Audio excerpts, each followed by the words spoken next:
What's up, Flaniverse? We have a two-game Monday night football slate here. We've got the Bills at the Falcons, Bears at the Commanders. Both have pretty high totals. So we had a lot of games with low totals yesterday. Now we have the first game has a 50 total, second game 49.5. Kind of a fun two-game slate. We're going to be breaking it down position by position. I'm here with Adam, ShipMyMoney Scherer. Adam, how did Sunday go for you? Not great. Like main slate, early slate was fine. It was normal. It was another one of those weeks that was frustrating where like I didn't win anything. I didn't have like any true sweats, but I felt like if like I just looked at my player exposures, it was like, oh yeah, that guy did really well. That guy did really well. But then like every team had one guy that didn't do well or whatever. I got killed on both the showdown slates, which really pissed me off because like on the London game, I had like a lot of Broncos defense captain. Like I pretty much played that game to go the way that it did, but then like Nick Folk breaks the slate Yeah. because of fluky shit. And then like I was saying to you in DMs, the game last night, I got absolutely destroyed. And basically my player exposure is going in very heavy on the Lions, heavy on Butker, over the field on Kareem Hunt, under the field on the Chiefs passing game. And like obviously that ended up being completely terrible, but it felt like it was like four distinct plays away from being like the absolute nuts, like pass interference plays, pop pass to Hollywood Brown instead of a rushing touchdown. The Lions not getting in from the one, Patrick Mahomes rushing touchdown instead of Hunt touchdown from the one. Like it feels like you could just change like four specific plays, and that's just like the absolute nut player exposure. So like that one pissed me off more than usual when I get killed on a showdown slate. Like most of the time, it's just like, okay, that game didn't go the way that I thought it would or that I projected it. Whereas the game last night, it was like that game pretty much as far as like inputs go, like went exactly how I projected it as far as like routes run, the Chiefs throwing less than everybody thought they were going to, and it just still got destroyed. Yeah, it was not a great night for me last night. As far as the inputs went, was not ideal. So I had read the coach speak and kind of the tea leaves based on the previous game. In particular, I'm trying to remember who Khalif Raymond I thought was going to run ahead of Isaac Tesla. I don't even know if I saw him out there in the game. Like, I don't I even don't know think if he either played. of them did anything. Yeah, Tesla actually was out there. Like I saw Tesla out Oh there a yeah. lot. I was looking for Khalif Raymond because I was like, I played a lot of this guy because I thought he was going to be the wide receiver 3 there and like would have opportunities just based on like the last time they had played together. And the coach speak was kind of indicated to me that he was going to run ahead of Tesla. So I thought if he's active, he's probably going to be playing there. And I don't even think I saw him play. But generally, like I wasn't high on Hollywood. I think I ended up with 3% Hollywood Brown, which I wasn't trying to make that stance. That's part of like trying to build my lineups on stream. I'm not going to get to the exact players that I want to get to, or at least so far I haven't got to a point where I'm getting there. But didn't want to have 3%, but also was not like a priority for me. A guy who runs 50% of the routes, fairly chalky, scores 2 touchdowns. Like, what are you gonna do? Nothing you can do about that. Some of the inputs I got right, some of it was not ideal. I got a shout out. Could be Travis in chat said, let's ship another 2-gamer with a solo unique. Travis watched this show last time we had a 2-game slate. I think that was 2 weeks ago, 2 Mondays ago. We had a 2-game slate. Travis watched it, took down Minimax for $15,000. So that was pretty fun to see. We did pretty well on that slate with our analysis. This one to be a little bit tougher than that one. I had some angles that I really liked on that one. Maybe I'm new to this slate. I've been working on it a bit this morning, but haven't fully formed what I want to do. I thought I had some strong opinions, and then talking to you just before the show briefly, it's like, okay, so maybe some of the things that I really want to play are not going to be necessary. But we can talk about that as we get there. But did you have any like opening thoughts on this slate? I think it's a really frustrating. It should be a lot more fun than it actually is, I think. And it's what you and I were talking about before the show. Pricing is really, really soft on DraftKings. So I think that there's a lot. And I mean, it's still, if you're talking about, like the $20, 88,000 entry tournament, there's still obviously, I think, angles you can take to be more contrarian, but you're going to be giving up a pretty good amount of projection to do it. I think this would be a really fun slate if pricing were like just a little bit sharper and you didn't have to sacrifice quite as much to make like the fun low owned plays. But when I was like going through the slate last night just by hand and building a dummy lineup, it was like, oh, like that's a fun guy to click on. That's a fun guy to click on. And then like I'd look at my lineup and be like, oh, cool. I either have $2,500 left over, or I can just like turn that fun, I'll feel really smart if it hits guy into like a real player. So it's one of those slates where like there are fun angles to talk about. I don't know how useful they actually are in practice. Yeah, I guess we'll see as we build here. Kobe Travis says, you guys should follow your own advice more for this 2-gamer than you did for the last one. I followed my advice. Like I actually did a pretty good job of getting to what I wanted to. One of my big angles on that one was I loved both RJ Harvey and JK Dobbins. I wanted to play them together, which I played a lot of it and that hit. You really loved, I mean, I'm trying to remember the It was low Gordon owned. HM. Who was it? HN, no, but there was it was Marvin Mims. Was the Oh one yeah, that you yeah, really yeah. loved, That was the Marvin Mims slate. who went off, and he was low owned. So like we did follow those parts of our advice, but neither of us like Darren Waller. Like that was Darren Waller's breakout game where I was like, yeah, he's probably not going to be used all that much. The coach speak was like, yeah, he's probably not, like he's going to be on a snap count and stuff. So we didn't really play any Darren Waller, and that was the piece that pushed Travis over the edge. Based, listen to some of our advice, I think, and then he got to Darren Waller on his own. I had like well under the field of Darren Waller. So yeah, it's one of those, like you don't get everything right, but we can do our best to try to get everything right. But by the way, I'm still pissed off about that game because I had you and Davis both in my ear, like, oh, if you know ball, RJ Harvey plays more, blah blah blah blah blah. And then RJ Harvey played the same and has played the same since. He just happened to like have a big game on his shitty opportunities. Like, no, it was because he was playing the Bengals. We just loved him because no, you're totally wrong. Like we nailed it. My whole take was, if the pie gets bigger, he's going to get more of the pie. Oh, right, the right, pie got right. Yeah, bigger, yeah. and he got more of the pie. Like I think that it was kind of spot on what happened in that game. Yeah, that way. But like he hasn't like been on the field more that week or the week after or the week after. Oh no, I wasn't really sold that was going to happen, that he was like taking over the backfield. I also really like J.K. Dobbins on that slate. Anyway, we can get into this one. So we will start with the quarterbacks. We have some really strong quarterback options on this slate. Do we want to just do? I guess we can. We'll take it in the first game. We've got Josh Allen and Michael Penix. Allen projected for 36% ownership at 7,700. Penix is 5,000, projected for just 5% ownership here. So there's, I guess, your reason to play Penix. Maybe should we just go through all the quarterbacks and just kind of rank them? We can. If you have a preference, do you want to just do the first game first? Is that easier for you? I think it's generally easier just because whenever I've tried to do position by position, I end up like recapping an entire team. It'll be like, oh, I like Allen because blah blah blah. And I start talking about wide receivers from that game and whatever. It always ends up like devolving into game by game for me anyway. Okay, so do you want to go through all the positions for the first game and then all the positions for the second game, or like all the positions for the first team? Is that how you want to do it? I mean, I don't know, man. How do we usually do it? Usually we just go position by position. I was planning on going the usual position by position, starting with quarterbacks for the first game, then quarterbacks for the second game. It's maybe easier to just talk about them all at once, though. Okay, we can do whatever.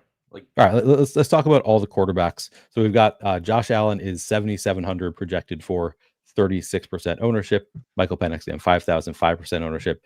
In the second game, we have Caleb Williams at 5,600 projected for 19% ownership. Jaden Daniels is 6,900 projected for 40% ownership. Looking at the matchups in terms of schedule adjusted fantasy points allowed, sixth best matchup for Caleb Williams against this Commanders defense in terms of schedule adjusted fantasy points allowed.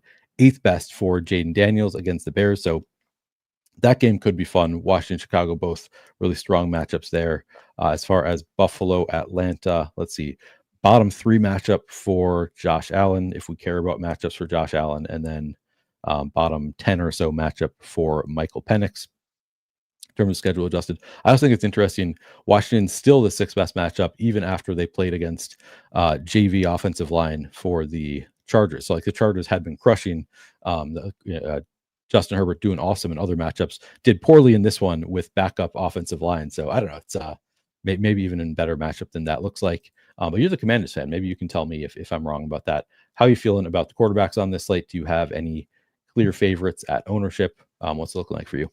Yeah, getting to Josh Allen the most, which I think is pretty obvious. He's in like 58% of my lineups right now. I have him projected for like 33% ownership. So I think it's just one of those where he is the highest projected quarterback. There are obviously other good quarterback plays. Jaden Daniels obviously looks good in particular. But I think it's kind of, and this is the first, I think, of many examples, where the soft pricing on this slate, I think, is probably part of what is pushing me toward Josh Allen when ownership isn't projected to be too crazy on him. Like I said, I'm at like 33% right now. So it's not like there's a crazy amount of ownership coming in. And it's just really easy to get to him because you have one of the best running back plays on the entire slate at like 5,600 in croskey-merritt. So like he's free. You have very cheap, good receiver plays. You don't really have wide receivers even to pay up for if you wanted to on this particular slate, and all the tight ends are cheap. So it becomes really, really easy to just get to Josh Allen. And at least right now, I don't think the ownership is particularly problematic. So I'm getting to him the most. I'm getting to Daniel second most. I'm getting to Caleb third, and I'm getting to Penix fourth, which I think is probably the order that the field goes in mostly. Maybe they play Daniels a little bit over Allen. I have Allen or Daniels projected for a little bit more ownership than Allen. So that's probably driving my Allen exposure as well. The fact that they do project similarly, but I do have a slightly higher projection on Allen in terms of fantasy points. And then Daniels projected for more ownership.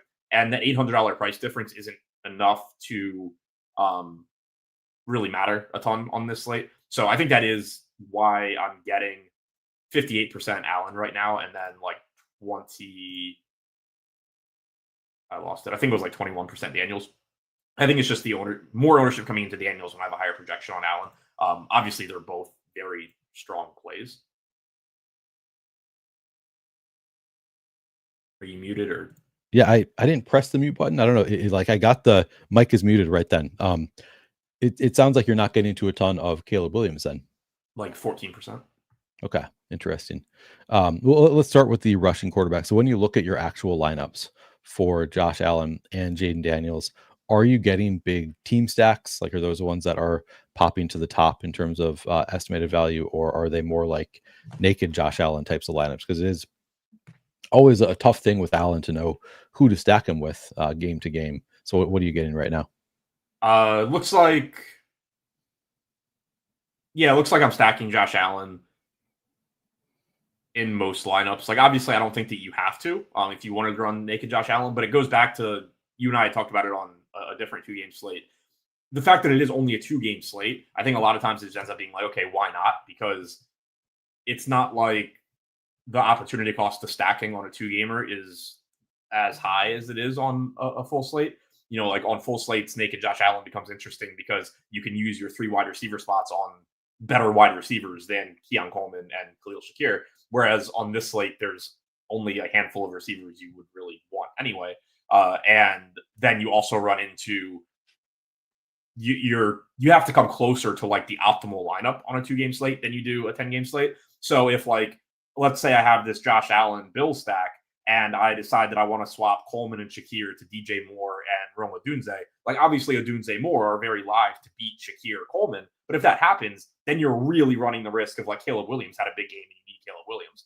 Whereas on a 10-game slate, you probably still don't necessarily need Caleb Williams just because he does well for the value. Whereas on this slate, you probably do. So I think that is probably driving it a good amount. Like if I'm going to play Josh Allen, I only have 4 teams to choose wide receivers from. I'm probably going to just be playing a lot of Bills pass catchers. Also, Dalton Kincaid, clearly one of the best tight end options anyway. It's basically him and Pitts, I think, as the top 2. So I am stacking Allen typically.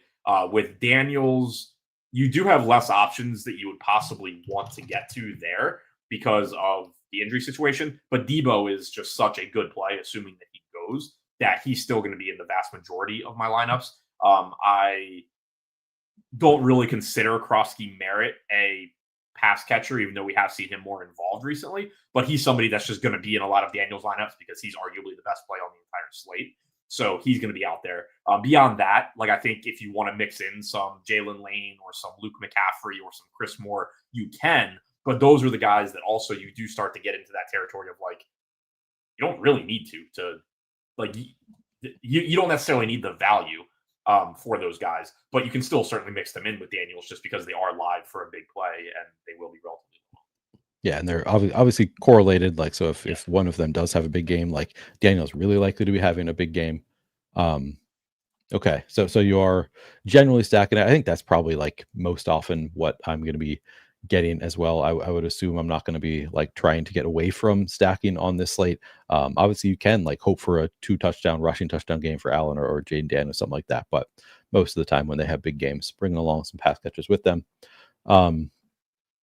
What else with the quarterbacks? So I mean, Caleb, I guess to me, the plus side to Caleb is that so he's obviously you get the price saving, but also just more likely to bring along pass catches with him just because he doesn't do as much on the ground as Allen or Daniels.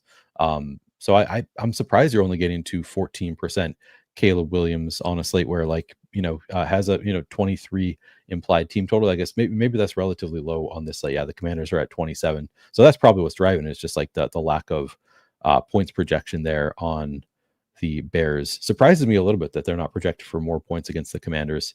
But when you do get to Caleb, are you getting to bigger stacks there? Pretty similar to like the Josh Allen ones where I just was getting to a bunch of different Bills. But yeah, I mean, Caleb with 3 pass catchers, Caleb with a running back and 2 pass catchers.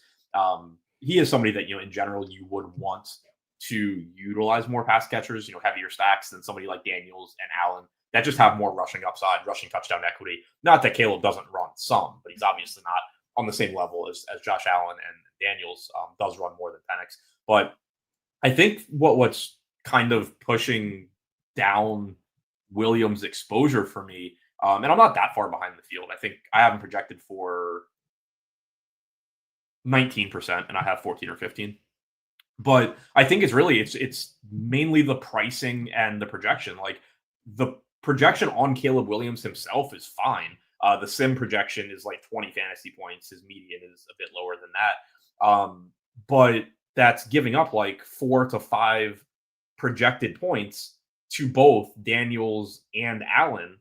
And he's lower owned, but it's not by like a big margin. Right now, this slate just reminds me of we've talked about it a lot, or I've talked about it a lot in MLB content, like the shift that we've seen there over the last few years, where it used to be in MLB that you could be really profitable if you just basically ignored the number 1 projected team and then played teams like 2, 3, 4. But then as people start using Sims more, they've started playing teams 2, 3, 4 correctly, if not a little bit more than they should. And it like creates this like circle effect where now you're just back to, okay, play the highest projected team. If everybody's going to be correctly owned, just play the team that scores the most points.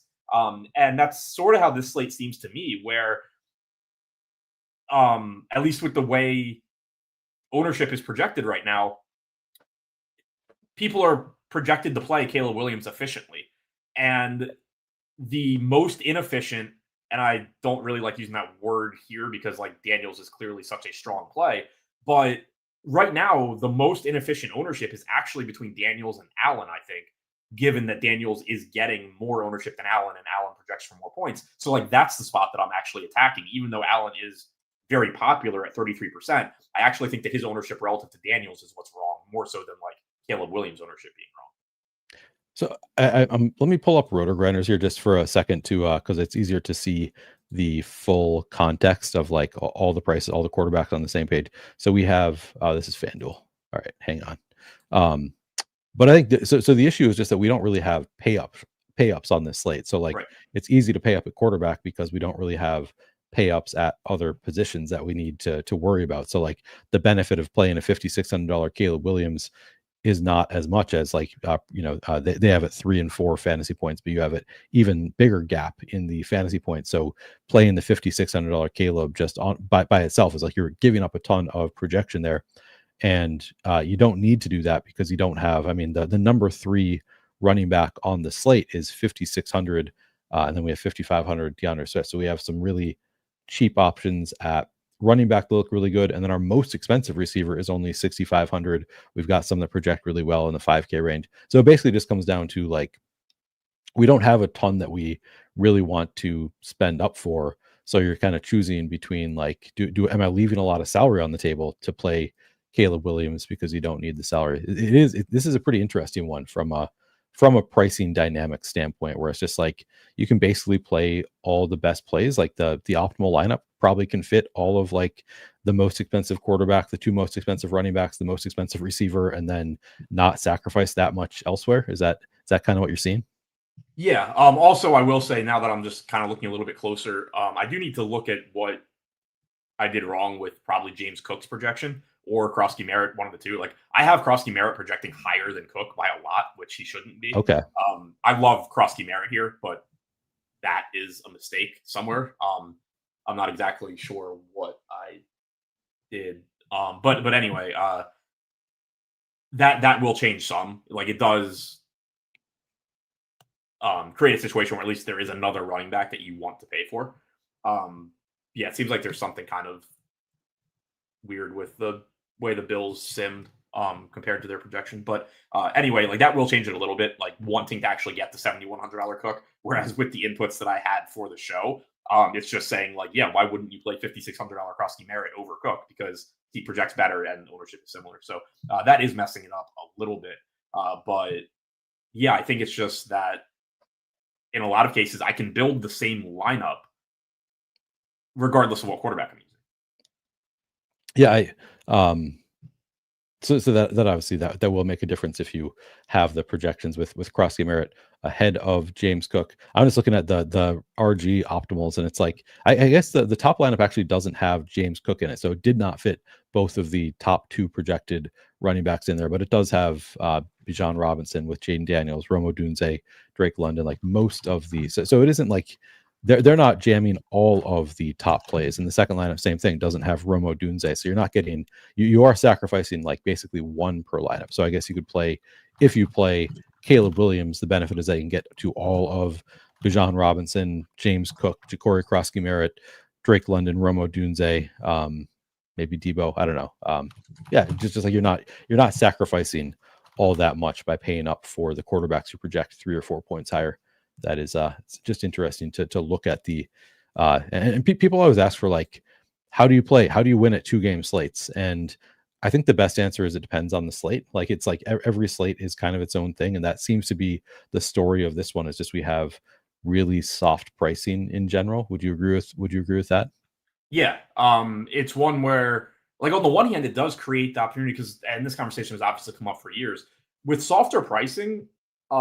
It gives you an edge if you just have better projections, like, because it gives people the opportunity to make mistakes and click on whoever they want to click on, and in a lot of cases, they're going to be sacrificing projected points when they shouldn't. So it does create that. It does also, kind of like we were saying at the top of the show, make it so if you want to make those like actual contrarian plays, you are sacrificing quite a bit. So you do create a situation where, like, if one of those low end guys goes off, you are more likely to be unique or close to it because it's so hard to click those guys. But it also, creates a situation of like, there's not a lot of like sneaky plays that are super good because you are going to be sacrificing so much in the way of projection. You kind of just play whatever lineups you want. Right. All right. Well, we'll get to some of those sneakier plays and talk about whether we actually want to play them and the lineups that we'll want to play them in as we go here. I should note, if you want to check out Run the Sims, as I'm using here, you can use promo code Neil to get 10% off your first payment on any of their products. What I'm using here is the SimRunner Pro Plus option, I believe it's called, which includes the Sims and also the Shady Advice Portfolio Optimizer tool. But they have various levels that you can check out at Run the Sims. Cook, Allen, and Bill's defense in one lineup is lower owned. You're not finding that to be lower owned. Cook with I was Allen. talking about Steve versus Tom. Oh, okay. I see. I thought you were answering a different question than you were. Okay. I realized that was how it was going to look once I finished rolling now. Yeah. All right. Also, yeah. Do you have anything to say about Ja'Cory Croskey-Merritt? I saw Choke Hold'em says, "Oh, now you love him." I believe you actually said on Twitter this week. Somebody pointed out while I was on a show the other week that you tweeted, "Okay, I like Bill Croskey-Merritt" or something like that. Are you suddenly a fan? So that was a personal tweet. That wasn't like I think he's a great football player tweet. That was, if you saw his post game interview, I don't know how you weren't rooting for the guy. Like, he just seemed cool. But yeah, I mean, I like whoever's carrying the ball for the Commanders in this offense. And right now it's very clearly going to be him. When last week we finally saw him get those early game carries ahead of Rodriguez. Rodriguez, I don't even have projected in right now. That's another reason, I guess, that the projection on croskey-merritt is so high, is I don't have Rodriguez projected. But if that's the case, I saw somebody earlier ask in chat if I thought they would elevate Chase Edmonds and use him in the passing game. They probably elevate Edmonds or somebody. I don't think they necessarily really use him because they still have McNichols as the passing down back. So I think you would just get and especially, coming off what he did last week as well, I think he would just get a massive amount of croskey-merritt. But then also, I mentioned this in the Run the Sims Discord. Like, I'm generally a very pessimistic Commanders fan. Like, I expect the worst from this team, period, because I've watched them for 30 years. And I'm having trouble here. Like, if you look at a game, and obviously it probably means that they'll score 7 points because that's how sports work. If you look at like what the Bears struggle with and what the Commanders are good at, the Commanders should just like win this game by 100. They should not ever be stopped. The Bears just give it up on the ground, and the Commanders are an exceptionally good rushing offense. They are obviously missing 2 of their best receivers, but I don't think that really matters here. They should just be able to run at will, and that's clearly going to go through croskey-merritt. So, and then also he's being utilized more as a pass catcher now. Like, I think he will still lose snaps in 2-minute drill, hurry up offense, that kind of stuff, because his pass protection still does leave a lot to be desired. They have McNichols. That's McNichols' role. But they are at least utilizing him when he's on the field as a pass catcher a bit more. So that's good for DFS. It just looks really, really good for him. Did C-Rod play in the last game? I forget. He played, but he was the very clear change of pace, like give Bill a breather guy, as opposed to splitting carries like they had been. Oh, and he was DNP on Saturday, so that's why you have him out. Friday and Saturday, yeah. So he's pretty unlikely to play in this game. Makes sense. Like I was kind of coming in questioning, like, is he really the clear bell cow? Like, based on the coach speak, has been like a little bit up in the air to me of like, is this really a real thing? Are they moving forward with Ja'Cory Croskey-Merritt, as I hope they do, because I need him in some lineups. But there's been some. I mean, the latest coach speak, just reading from the 9th, and people keep asking Cliff Kingsbury about Ja'Cory Croskey-Merritt, which is hilarious. He's like the biggest thing that he needs to answer questions about all the time. But he said, one of these quotes was like, yeah, as we've said, the guy with the hot hand is going to continue to get the ball. It was one of the responses on the 5th in the post-game presser. He said, on Bill Croskey-Merritt getting lead back treatment today, he said, I really felt him in the run and the pass game. We said before this might happen, where somebody gets hot and they take more reps. He had the most today. We'll continue to build and see where we take it from here. So that was on I think the post-game presser for the last game was like, yeah, he got hot, so he took more reps, as we've said was going to happen. And then he said positive things about all the other guys. So I was kind of questioning, like, is he really like taking over the backfield, or was that just like is it just a hot hand approach thing? But without Chris Rodriguez to worry about, I guess we don't really have to care that much for this game, I don't think. Well, I have a pretty specific point there too, that I think those quotes are bullshit. Because what they've been doing so one, the hot hand thing is clearly bullshit, because they've been giving, prior to last game, they've been using Chris Rodriguez on like the first 2 drives of the game. He's been plenty efficient on those drives. And then they go to croskey-merritt and it turns into like a timeshare where croskey-merritt is ahead of Rodriguez, but Rodriguez is still out there. But if they're doing this like hot hand thing, they would still use Chris Rodriguez when he is the hot hand, and they're not. Also, last week they skipped that and just went straight to croskey-merritt out of the gate. So it wasn't like, oh, he was the hot hand, we stuck with. They made him the hot hand by giving him the first carries. Right. So yeah, it's that doesn't mean like, and obviously it's probably a moot point this week because of Rodriguez being hurt. That doesn't mean that he is just automatically RB1 now, and we're never going to see or hear from Chris Rodriguez again. I'm not saying that. I'm just saying those quotes specifically are bullshit, because it hasn't been a hot hand approach at all. Right. It's been a very clearly scripted approach. Right. We want it to be Ja'Cory Croskey-Merritt getting the ball. It seems to be their or right, yeah, exactly. Or like, for whatever reason, we're going to start with Rodriguez and then we're going to go to Croskey-Merritt regardless of how Rodriguez is doing.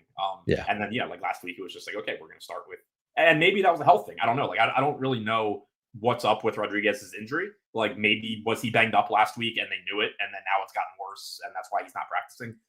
So like that's the thing. Like, I don't know. It obviously doesn't guarantee that this week isn't last week or next week isn't 2 weeks ago, whatever. But yeah, they've clearly scripted the touches in the backfield so far. So we've already transitioned to running back. we basically covered the Commanders backfield. We can finish out talking about the Commanders backfield since we're already here. Croskey-Merritt, 5,600, just projects extremely well with the assumption that Chris Rodriguez is going to be out. Are you getting to more than the 57% projected ownership you have on Jacory Croskey-Merritt? I am getting to like 90% right now, but again, that is with a long higher projection, and it's with projecting Rodriguez out. But yeah, I mean, I think he's arguably, especially if we assume Rodriguez is out, I think Croskey-Merritt is arguably the best play on the slate. He's essentially free. He's involved enough as a pass catcher right now that he's getting some points from that, even though it's never going to be a huge role because he is going to lose clear passing downs, hurry up offense, and because Daniels isn't somebody that needs to dump off to the running back a ton. But it's good to see him more involved there. It's a really good matchup. Like, you have a good O-line, you have a Bears defense that I can pull up schedule adjusted. They're allowing the most adjusted yards before contact per attempt in the NFL by a lot. 3.09 adjusted yards before contact per attempt. Next is the Bills at 2.68. Next is the Chargers at 2.34. So, like, pushing a full yard more than the third place team. It's just such a good rushing matchup here. And then you also have the fact of, like, McLaurin is out. Noah Brown is out. If they can't stop the run, the Commanders aren't going to stop running. Like, they could just run up and down the field and throw 20 passes in this game. So it just looks great. I do think that one interesting angle, and it's one of the ones that I kind of wish I had a bigger reason to play. The idea of you could play Croskey-Merritt plus McNichols. Obviously, you could just go McNichols, and in that case, you're like either rooting for the 65-yard touchdown run that he had a couple weeks ago, or a Croskey-Merritt injury or something like that. But back to your RJ Harvey point, what if you just get a massive rushing pie here? And if Rodriguez is out, McNichols is the running back too. He's the passing down back, but then he's also the change of pace back. And what if you just get 35, 40 carries in this game from the Commanders, and it's essentially Daniels, Croskey-Merritt, McNichols. Debo gets a couple. Debo hasn't really been utilized as a running back when Daniels has been healthy, though. They used him when Daniels was hurt and it was Mariota. You could just get that situation where Croskey-Merritt is getting the bulk of the carries, but there's just so many carries that McNichols ends up with 6 or 7 anyway at 4,100. So that, I think, is kind of an interesting angle. The problem, again, though, is there's a good chance McNichols ends up being a quote-unquote good value, but then just not being relevant because you don't need the value necessarily. You still probably need him to actually have a touchdown, a relatively big game. But that's an interesting angle to me, I think, is what if the Commanders just run the ball constantly and it's 15 to 20 carries for Croskey-Merritt, but still 7 or 8 for McNichols at 4,100. Yeah, and he just houses one of those, paying it off. I mean, so in one sense, there is seemingly a lot of opportunity cost, but you can play up to 3 running backs. So you probably need him in the flex, I guess. So it would need to beat out the 4th receiver also. But from a running back standpoint, it's probably Bijan Robinson, kind of a lot to ask to beat out Bijan Robinson. James Cook, I think, is somewhat fragile. He's been running super hot with the touchdowns. And I guess we have no reason to believe that the touchdowns are ever going to stop for James Cook, but it does seem unsustainable, and he should have down weeks here and there. We just saw Javonte Williams against Carolina really struggled. So you really don't need to have that much fail for. So I mean, obviously the first step is you would need McNichols to have a big game to want to have the McNichols with Jacory Croskey-Merritt duo. So that's probably the bigger leap, is just can you get 15 fantasy points out of Jerry McNichols? Probably happens 10% of the time or something.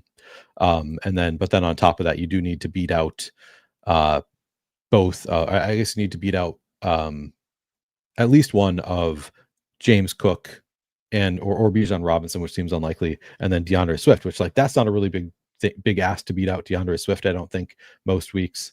I don't know. I'm just trying to figure out exactly what are the odds that he can be that those two can be 2 of the top 3 running backs and beat out the 4th wide receiver. I don't know. It's probably not optimal, but it's I think it's playable on a 2-game slate. It's there's some chance of it at least. Cook just had a terrible game. I do not remember Cook having a terrible game, but I do believe you. Oh, I did because I had a ton of them. Oh, okay. Oh, maybe They I just did didn't too. use them. Like they Was they that? It was just a decided showdown. Was to. it a showdown slate? Yeah, it was. That's Against the right. It Patriots. was. Yeah, I had a lot of it too. That's right. Um, all right. Yeah, just trying to think through the like, what are the odds of this actually hitting? And like, there's a lot of obstacles for that to hit. But on a 2-game slate with like not the best running back options, it's not like insurmountable.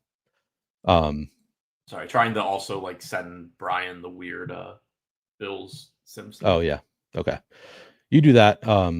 And I don't think that we're getting to any Chase Edmonds, regardless of if he's active. I think it's just like Jeremy McNichols already somewhat thin. I think like you prefer McNichols in a lineup where you're not leaving a ton of salary on the table, like where you're leaving like, maybe 1,000 on the table. So you can't quite get to other running backs. I don't know. I guess he could beat out DeAndre Swift. That's not that much to ask, but generally you probably don't want to be leaving $3,000 on the table in a lineup with Jeremy McNichols, because at that point you're asking him to beat out James Cook and all these other wide receiver options if you're playing 3 running backs. Yeah, I don't know how I would get to Chase Edmonds. Like McNichols is tough to get to, but I can at least like craft. Yeah. And really the issue with Edmonds is his most clear role is as a passing down back, which they don't need. They have McNichols. So you're really with Edmonds, I think, and like I don't anticipate that they would use Edmonds the way they were using Chris Rodriguez, where like yeah, maybe he's out there as like a change of pace back, but I still think that would be McNichols too. But like I certainly don't think that they're gonna like elevate Edmonds and then give him the first 3 drives of the game. Like I think that's just gonna be croskey-merritt. So for Edmonds, I think you would truly be, well, what if McNichols gets hurt? And then what if Edmonds steps in? And then what if Edmonds gets lucky on a big play? Like, I am not playing enough lineups to go there. Yeah, no, definitely not getting into Edmonds. I was talking through just getting to McNichols like on its own. It's like McNichols. The McNichols case is, it goes back to whoever is carrying the ball. It goes back to like, I still like croskey-merritt has looked good so far. Absolutely. I'm still not completely convinced that he's some like special NFL running back. I think anybody carrying the ball for the Commanders is going to be efficient. You have Jaden Daniels in the backfield. You have a good offensive line. In this particular matchup, you have a defense that can't stop the run either. Anybody that gets the ball handed to them is going to get yards in this offense. And if Rodriguez is out, McNichols is going to get the 3rd most carries on the team behind Daniels and croskey-merritt, with some chance that he actually gets more than Daniels probably. Yeah, exactly. So like I think he is playable, somebody that will be in my player pool. We also only have like there's a huge drop off in terms of like running back projection there. Let's go to the player pool for running backs. It's like we have Bijan, James Cook, Ja'Cory Croskey-Merritt, DeAndre Swift, and then a huge like 6-point drop off, more than 6-point drop off to the next best running back. And then you can make a case. We will talk about some of these other backup running backs who they always have the out of contingent upside. Running back in front of them gets hurt, but then it's have to talk about their standalone value also. But yeah, McNichols looks fine. Maybe we'll have to rank the running backs after we get through more of them. But let's go back to so Buffalo. Let's move to the Buffalo Atlanta side of things. James Cook is 7,100. RG has him at an 18-point projection, so projecting 2.5 points better than Ja'Cory Croskey-Merritt. He has been scoring a lot of touchdowns. He's been fairly efficient so far. I can pull up his bell cow report. And maybe we want to look at schedule adjusted fantasy points allowed for all of these running backs also to get kind of an overview of the slate. Let's start there. Let's look at schedule adjusted fantasy points allowed to running backs. So again, it's the 3rd best matchup for running backs against this Bears defense in terms of schedule adjusted fantasy points allowed. For DeAndre Swift, it's not a great matchup with Washington. Looks like it's the 8th worst matchup against this Commanders defense. On the Buffalo side, 2nd worst matchup for running backs against Atlanta. So tough matchup for James Cook. And then finally for Bijan Robinson, it is below average matchup overall. I did think it was interesting that it's actually a super negative matchup for running backs through the air, but a slight positive for running backs on the ground against the Bills. Fifth best matchup for running backs against the Bills on the ground, and then just negative 5.4 through the air. So that's sort of interesting. But yeah, looking at the workload so far for the Bills, James Cook, 90 carries through 5 games. Pretty elite workload there, 18 carries per game. Then also has 14 targets, just under 3 targets per game on 43.4% route participation. So a strong workload, but also he has run super hot with touchdowns. How are we feeling about James Cook here in a tough matchup? Yeah, so I'll like him more once fix whatever the issue was in the first thing I ran. I do, though, like just looking at the median projections, if Rodriguez is out, I think he projects very similarly to croskey-merritt. So it's still going to be, if ownership holds where like Cook is very popular and croskey-merritt is very popular, but it's not like croskey-merritt getting 75, 80% or something. I'm still going to prefer croskey-merritt, assuming Rodriguez is out. I think he projects similarly. But clearly there is massive touchdown equity for Cook. The Bills are going to score a bunch of touchdowns. They're going to score a bunch of points. They always do. He's still the lead back. And like even last week where it was frustrating if you played him in that Patriots game, he still, clearly is ahead of anybody else in the backfield. Somebody fuck with filters here. He was still ahead of everybody else. It was just they didn't use him as much as they had been. So like he's still clearly going to look good, but a lot does depend on exactly how the ownership comes in between him and croskey-merritt and exactly what Rodriguez's status is. Yeah, I can pull up what it looked like last week for the Bills running backs.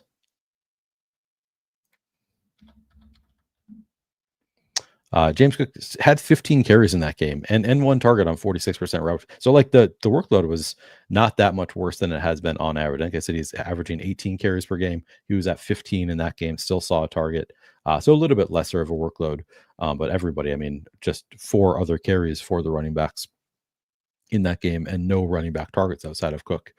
So just less workload all around for the Bills. Like he's like one of the better workloads for any running back, I would say. Like as far as like how much he's getting of his team's workload, looks really good for James Cook. But yeah, you've got him at 69% ownership. Roto Grinders has him at 63%. So he's just super chalky. And they actually have Ja'Cory croskey-merritt at lesser ownership. What do you have? 57%. So Ja'Cory croskey-merritt coming in at lower ownership, and they'll project similarly. So Ja'Cory croskey-merritt just going to look better than James Cook, sounds like. I have croskey-merritt at 57% projected ownership. I have Cook at 60. But again, like croskey-merritt's ownership should go up if Rodriguez officially doesn't play, because I assume the industry will project him a little bit higher. But yeah, it's one of those spots where like it's not a knock on James Cook, but I think that they should look very, very similar in terms of the opportunities that croskey-merritt's going to get if Rodriguez is out. I think the ownership should be similar. I think that they project similarly, which means that croskey-merritt should be more popular because he is cheaper. So that will determine a lot there. And it's not a negative on Cook so much as it's a positive on Bill, as I have been all season long.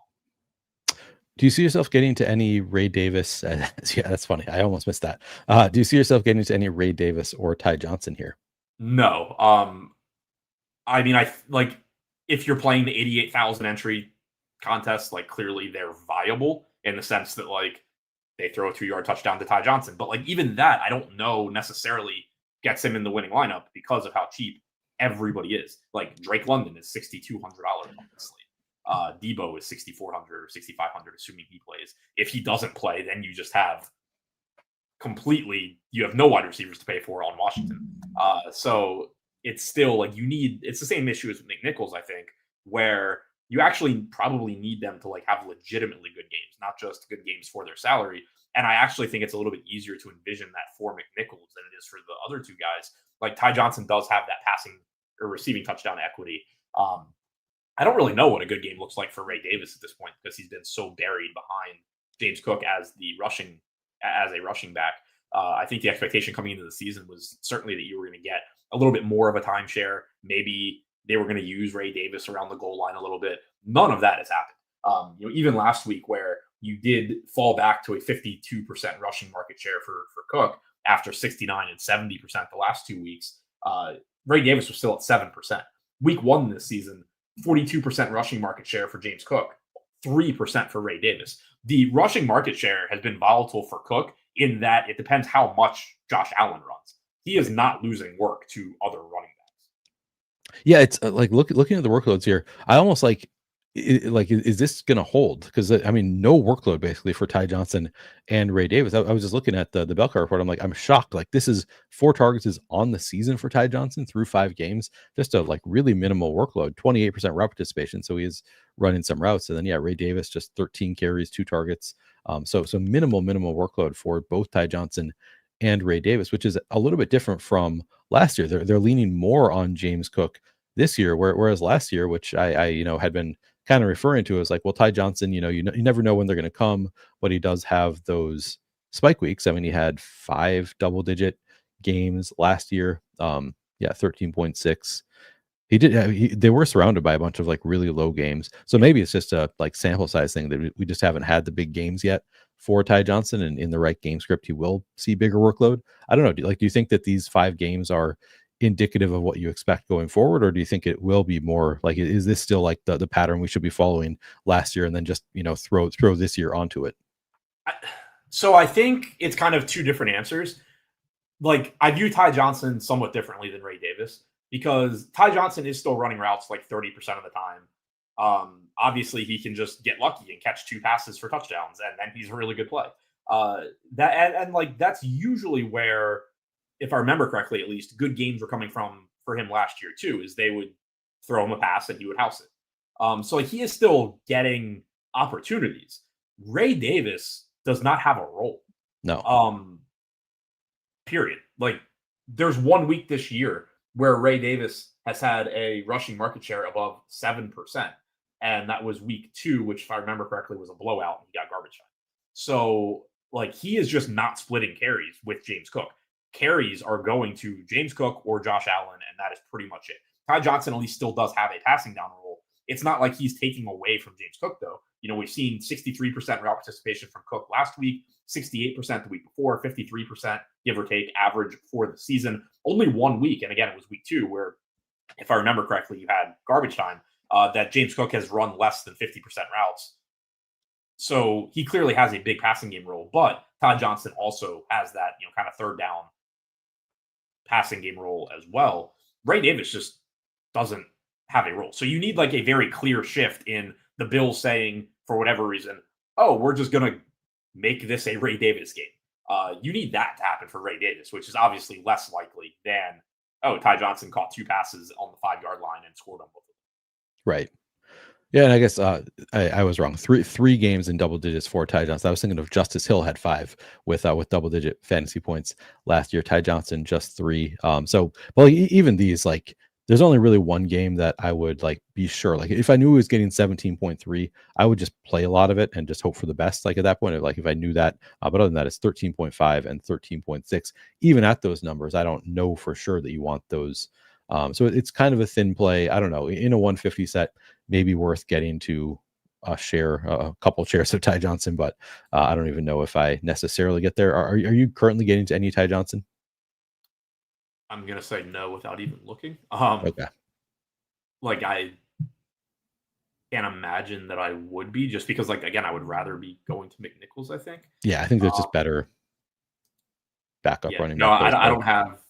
I only have 1% McNichols right now. Yeah, but I don't have any Ty Johnson or Ray Davis. Okay. Falcons. Maybe this is the most interesting backup running back. We'll take a look at the bell car report. Bijan. So we'll start with Bijan Robinson. Is 8,200 projected for 81% ownership. One of the best workloads in the NFL of all running backs on the season. Bijan Robinson, 64 carries in 4 games. 23 targets on 77% route participation, so just under 6 targets per game. What is that? 16 carries per game. So really, really strong workload, really strong talent for Bijan Robinson. How much are you getting to right now? 99%. Okay. Yeah, that makes sense, and also a strong matchup. I guess strong on the ground, tough through the air. So I guess better matchup for Tyler Algier. So 99%. Bijan Robinson. I would assume then if you're getting to any Tyler Algier, it is probably with Bijan Robinson. Are you currently getting to any Tyler Algier? Yeah, I have like 10, 11% Algier. Oh, He's wow, the okay. backup running back that I am getting right now, at least some. And he's actually an interesting one for me because usually, as I'm working through games during the week and projecting stuff, like usually stuff comes out more or less in line with the prop market. Like, it's not always going to be on the number, obviously. And I don't think the prop market is like super efficient, but it's generally a good gauge for like, am I insane or not? Like just to like sanity check stuff. And Tyler Algier was one of the guys this week that when I looked, like I wasn't really even close in terms of like his rushing yards versus the market. Like it was just way over. And so then you like double check your inputs. I can't figure out how to make Tyler Algier come down enough to like be in line with the market. If you look at like his workloads this year and what the Falcons have done this year, there hasn't been a single game where Bijan Robinson's had more than a 57% rushing market share. Tyler Algier has been 36, 41, 43%. There was 1 week he had 4%, but, and this is interesting to me, like it wasn't even that in that particular week, they said, oh, we're going to really lean heavily on Robinson. Nathan Carter had a 30% rushing market share. So every single week you've had at least a 34% combined rushing market share for Nathan Carter plus Tyler Algier. And obviously Nathan Carter is a non-factor. It's just highlighting that like even in that 1 week that Algier disappeared, they used a different RB2 to take carries away from Robinson.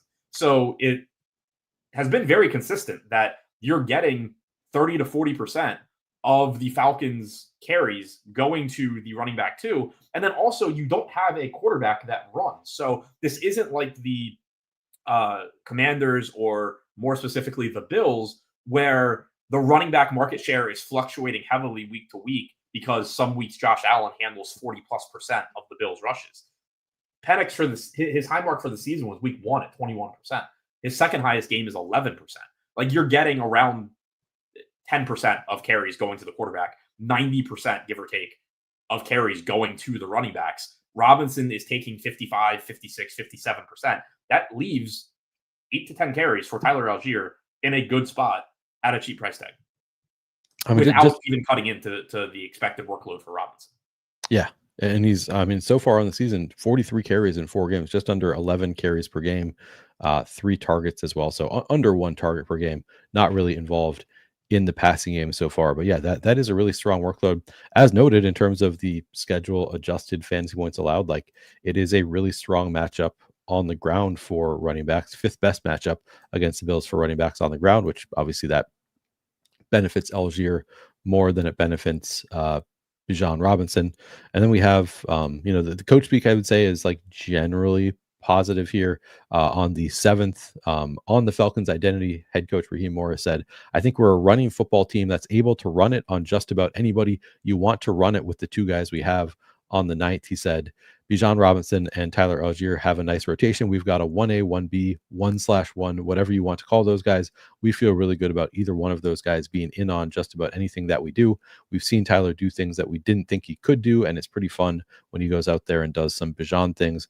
It's fun to see Bijan do things that we have planned for Tyler. So he seems really high on both running backs, and that kind of shows up in the workload that we are just going to get a lot of both these running backs. So yeah, both look great.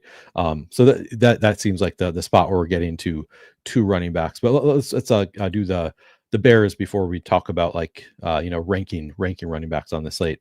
DeAndre Swift is the starter for the Bears. He's 5,500 projected for 47% ownership. He seems like the most like you're not excited to click it, but like pretty good value kind of running back. How much are you getting to of DeAndre Swift right now? Yeah, I'm getting like he's projected for 47% ownership. I'm getting in that ballpark, and I think you nailed it. Like he's not somebody that you're super excited to click on. Like I feel good clicking croskey-merritt here. I tolerate Swift, but he's cheap. He projects relatively well. Maybe I lose some once I get the actual right output on James Cook, because right now like Swift's projection is too close to Cook's, and it's going to just put Swift in more lineups. But yeah, he's a good value. He, not that you like need super cheap guys, but he does open it up so you can get Daniels, you can get Allen, you can get whatever receivers you want. You can get Robinson in your lineups. So I think he's a useful play. Like, he's still getting the opportunities. He's one of these guys where the fantasy community can say what they want about if they think he's a good running back, and if they think Mononga is a good running back, and if they think he should be taking over for Swift. The case is that as of now, he's not taking over for Swift, and Swift has a very firm grasp on this backfield from what we've seen. 54% or 65, 44, 45, 54% rushing market shares for Swift through their 4 games. Mononga, more involved now than he was week 1, where he didn't get a carry, but he's still clearly he's the RB2. He has a bigger role than Trevor Etienne does behind Dowdle or something, but he's the clear running back 2. Swift is the clear running back 1. You have typically a 20-ish% rushing market share going to Caleb Williams, leaves you, call it 70%, 65, 70% for the running backs, because DJ Moore gets a handful of carries, or gets a couple carries. The wide receivers in general get a handful of carries, but it's clearly DeAndre Swift getting around half of the projected carries for the Bears. Yeah, just looking up the snaps here to see. Have we seen Kyle Mononga? I guess he low 14% snaps in week 1, 42% in week 2, and then 28 and 27% the past couple weeks.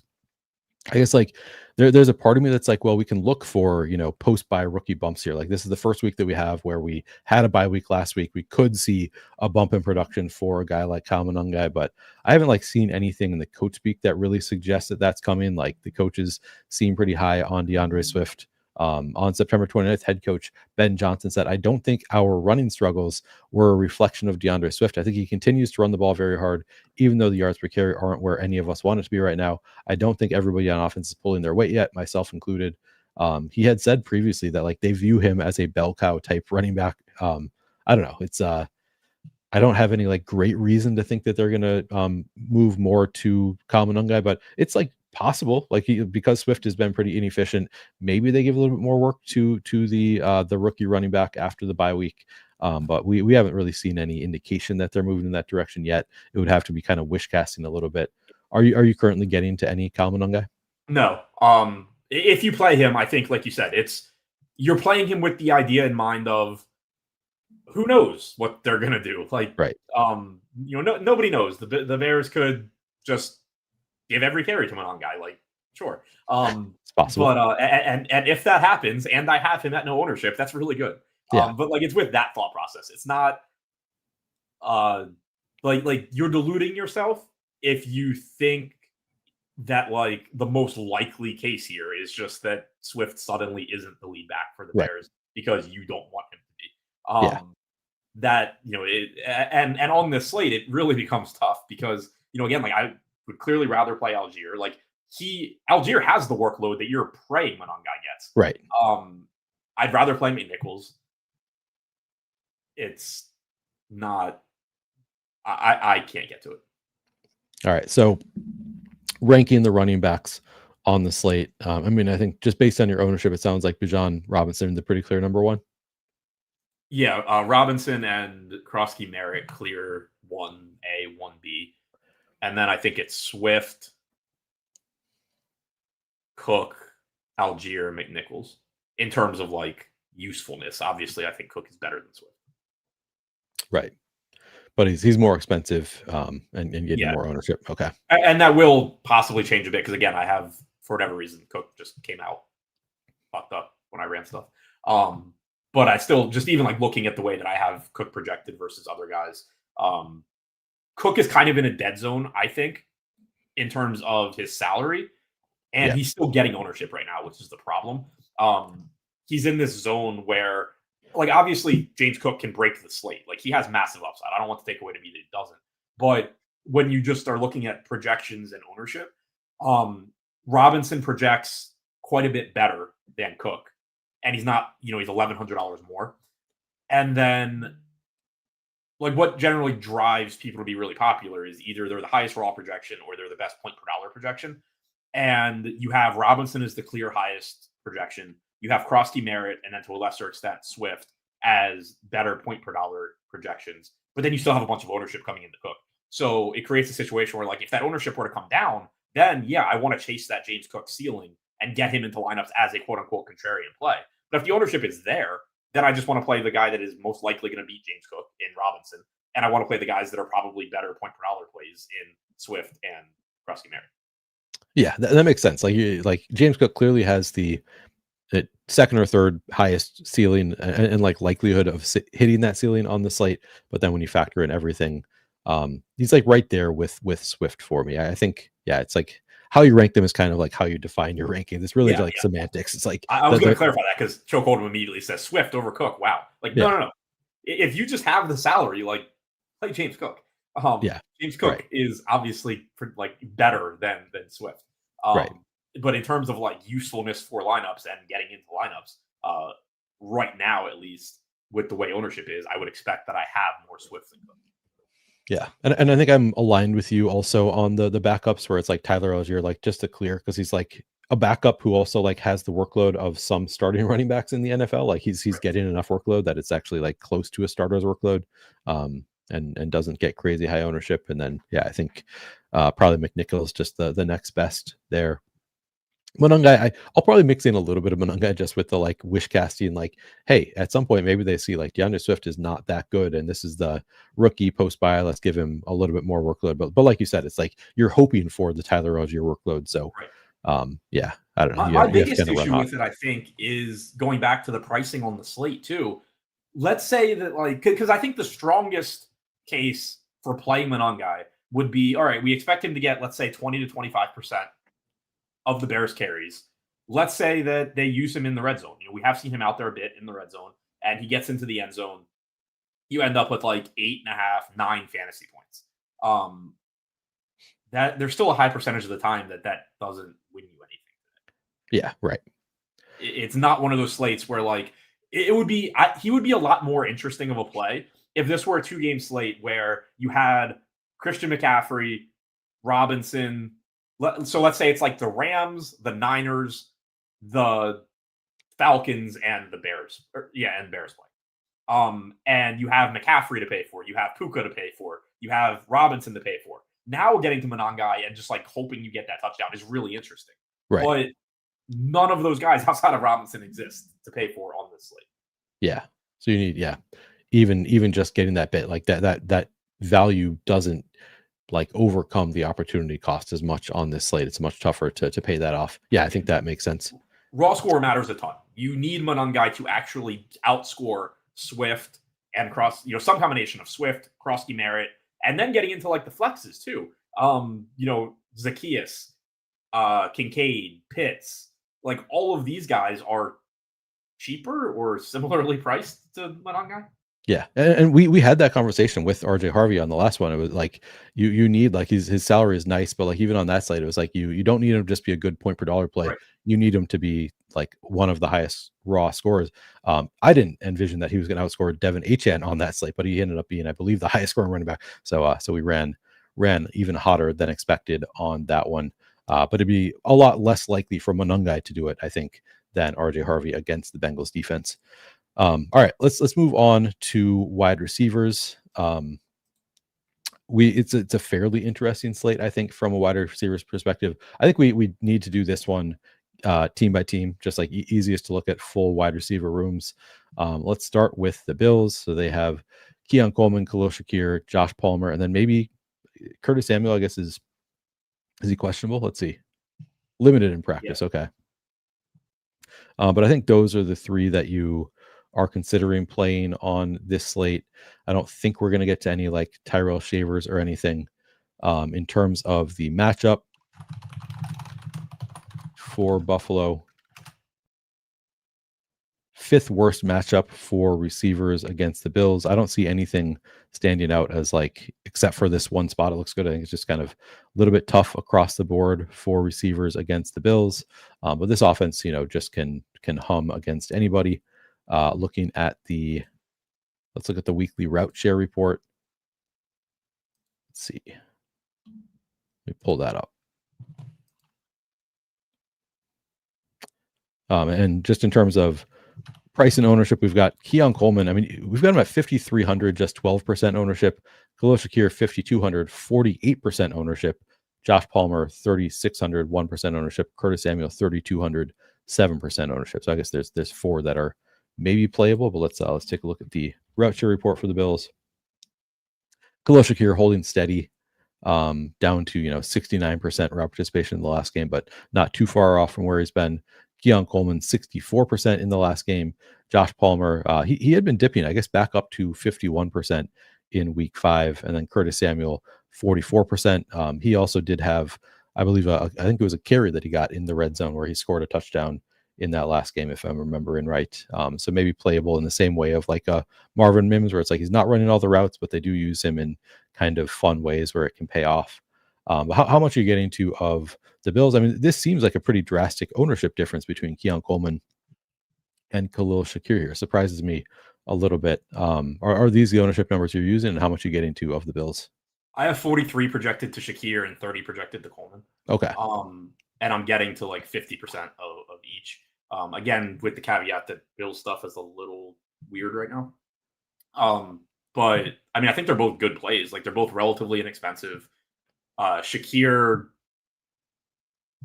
hasn't been great this year, but like there's still so much volatility in the Bills passing game. You know that you have touchdown equity in Coleman. If Samuel were to miss, I assume that Moore is active and playing, but probably not playing like a ton.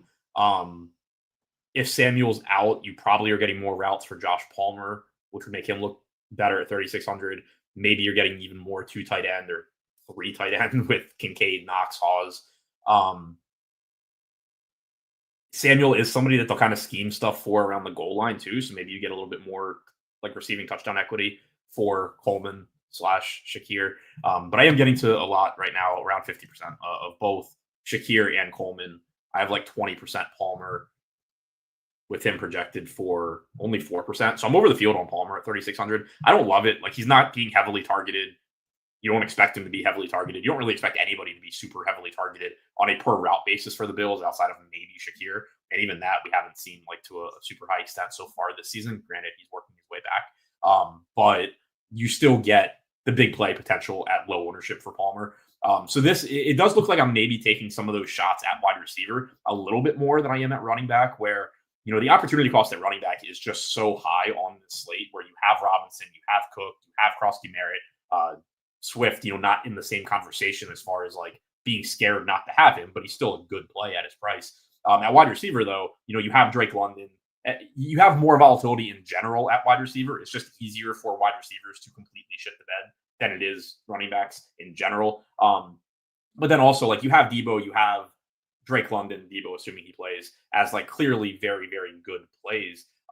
But then, you have Odunze, but you have kind of like these spread out wide receiver rooms in general, in addition to the more volatility. So like maybe taking a shot at somebody like Josh Palmer and just hoping that his big play happens to end in the end zone instead of at like the 20-yard line. Stuff like that I think is reasonable, especially when you are talking about a Bills offense where, again, you expect them to score a lot of points and targets are going to be spread out. I do like him at 3,600 as a contrarian play, $3,800 Luke McCaffrey as a big play threat, $3,200 Samuel, if he is active, is showing up like 12% for me. So I am taking shots a little bit more at these like low-owned wide receivers than I am at those low-owned running backs. It's funny because we have so many of these low-owned wide receivers that like the ones that you're targeting are not even like the top wide receivers to me, like the low-owned guys that I'm targeting. So we'll talk about them as well. But Josh Palmer, yeah, I mean, he's one that I'm like, man, does not look that good, but I guess he's back up to 50% route participation, is on an offense that is going to score a lot more. So like one of the receivers that I'll talk about, Casey Washington, but he's on Atlanta having Michael Penix throw him the ball. So maybe I should be more enthusiastic about the guy who's having Josh Allen throw him the ball instead. Back up to 50% route participation on the season, 18 targets in 5 games for Josh Palmer. I was going to look at his ADOT, just 12.2, kind of not the long ADOT that I thought he might have. Looks fine. I'm surprised you're getting to as much as you are. I think you said 20% at 4% ownership, but we'll talk through some of the other wide receivers here as well. On the Falcons, so again, this is where we've got some more value here with Darnell Mooney out. It all starts with Drake London at 6,200. Is he your top receiver of the slate? I guess we have we'll get to like Rome Odunze as well. We've got some options there, but Drake London looks pretty good here without Darnell Mooney. How much are you getting to of Drake London? Yeah, pulling it back up now, I think like 65% ish. It was only 43%. I think he looks good. He is getting a lot of ownership at a position where I am kind of mixing things up a little bit more, since I'm taking on a lot of ownership at running back and at quarterback, but still getting to him 43%. Right now, Debo is my highest owned receiver at 67%. And then it gets kind of flat with like London, Odunze, Scherer, Coleman, all in like the 40 to 50% range. Okay. But yeah, I mean, London obviously looks good. The biggest downside is the one you just mentioned. Like, he has Michael Penix throwing him the ball, and we don't really know what that means. Last year it meant getting targeted super heavily and being really productive. And it's also one of those tricky situations right now where like you don't have Darnell Mooney. So on the one hand, the ceiling becomes higher because the chances of him getting 18 targets goes up when Darnell Mooney is out and being replaced by, Casey Washington. But also the Bills don't have anything to concern themselves with in the passing game outside of Drake London. No disrespect to Ray McLeod and Casey Washington, but you run into that the ceiling's higher, but the efficiency probably goes down dynamic, like we talked about in the Giants game with Wan'Dale Robinson. Like, historically, when Malik Neighbors is out, Wan'Dale Robinson gets targeted more, but doesn't do anything with those targets. Obviously, in that one game, though, on Thursday, you saw what it looks like when he actually does do something with those targets, and you get the really big Wan'Dale Robinson game. You kind of get that same situation here for Drake London. Obviously, he has a track record of being an alpha wide receiver more than Wan'Dale Robinson does. You have a higher baseline for Drake London producing than Wan'Dale Robinson in that example, but you still run into the efficiency changes, the focus of the opposing defense changes, and can key in on Drake London a little bit more when you don't have Darnell Mooney stretching the field. So Drake London does look very, very good. The two downsides are potentially an efficiency trade-off and more like specifically the quarterback not being Jaden Daniels or Josh Allen, and probably not even as good as Caleb Williams. Yeah. That is a clear downside. One thing I wanted to note with Drake London, so not a great matchup overall against Buffalo. It is to the extent. So he plays right wide receiver, apparently, is where he lines up out wide right. Is the second best matchup specifically for receivers who line up out wide right. I don't know if that's gonna they might be able to focus in on him more. Maybe they change the way they play it because we don't have a lot of options in the passing game here. But so far, just thought it was worth noting that he does, according to the coverage tool at Fantasy Points, he primarily does line up out wide right, and that is second best matchup from a coverage standpoint. Looking at the wide receiver coverage matchup matrix, just want to pull up real quick, see what the coverage grades look like for the Bills. So on the Bills side, it's Khalil Shakir has the best of the coverage grade matchups of Bills receivers so far this year. It's a plus 17.2%. Kincaid actually beating him out. Then Palmer's neutral. Keon Coleman, a pretty negative in terms of the coverage grade. And then on the Falcon side, Drake London, slight positive coverage grade, but doesn't really stand out. And then we don't even see Casey Washington. Don't have a big enough sample size for the other receivers on the Falcons. So behind Drake London, it's kind of tough to decipher, but Casey Washington to me is the one that stands out just from the standpoint of, in week 1, we had no Darnell Mooney. Casey Washington was targeted 6 times on 94% route participation. So took on a pretty big workload in that game without Darnell Mooney. Similar to what we saw early in the year last year with Ray McLeod, where he was just randomly oh, they're just targeting Ray McLeod a ton at the beginning of the year. So Casey Washington kind of had that role, and then had a concussion, was out weeks 2 and 3. Week 4 comes back, and Darnell Mooney got hurt in game. So then he saw his role increase and ended up with 3 targets on 60% route participation. So in a small sample size, they've actually been using Casey Washington, running all the routes, right there with Drake London in terms of route participation, and 9 targets in under 2 games without Darnell Mooney. So kind of interesting to me, but then also has Michael Penix throwing him the ball. He is somebody that I am planning to prioritize. I don't know if you want to talk me out of playing Casey Washington quite a bit. You do have an 8% ownership.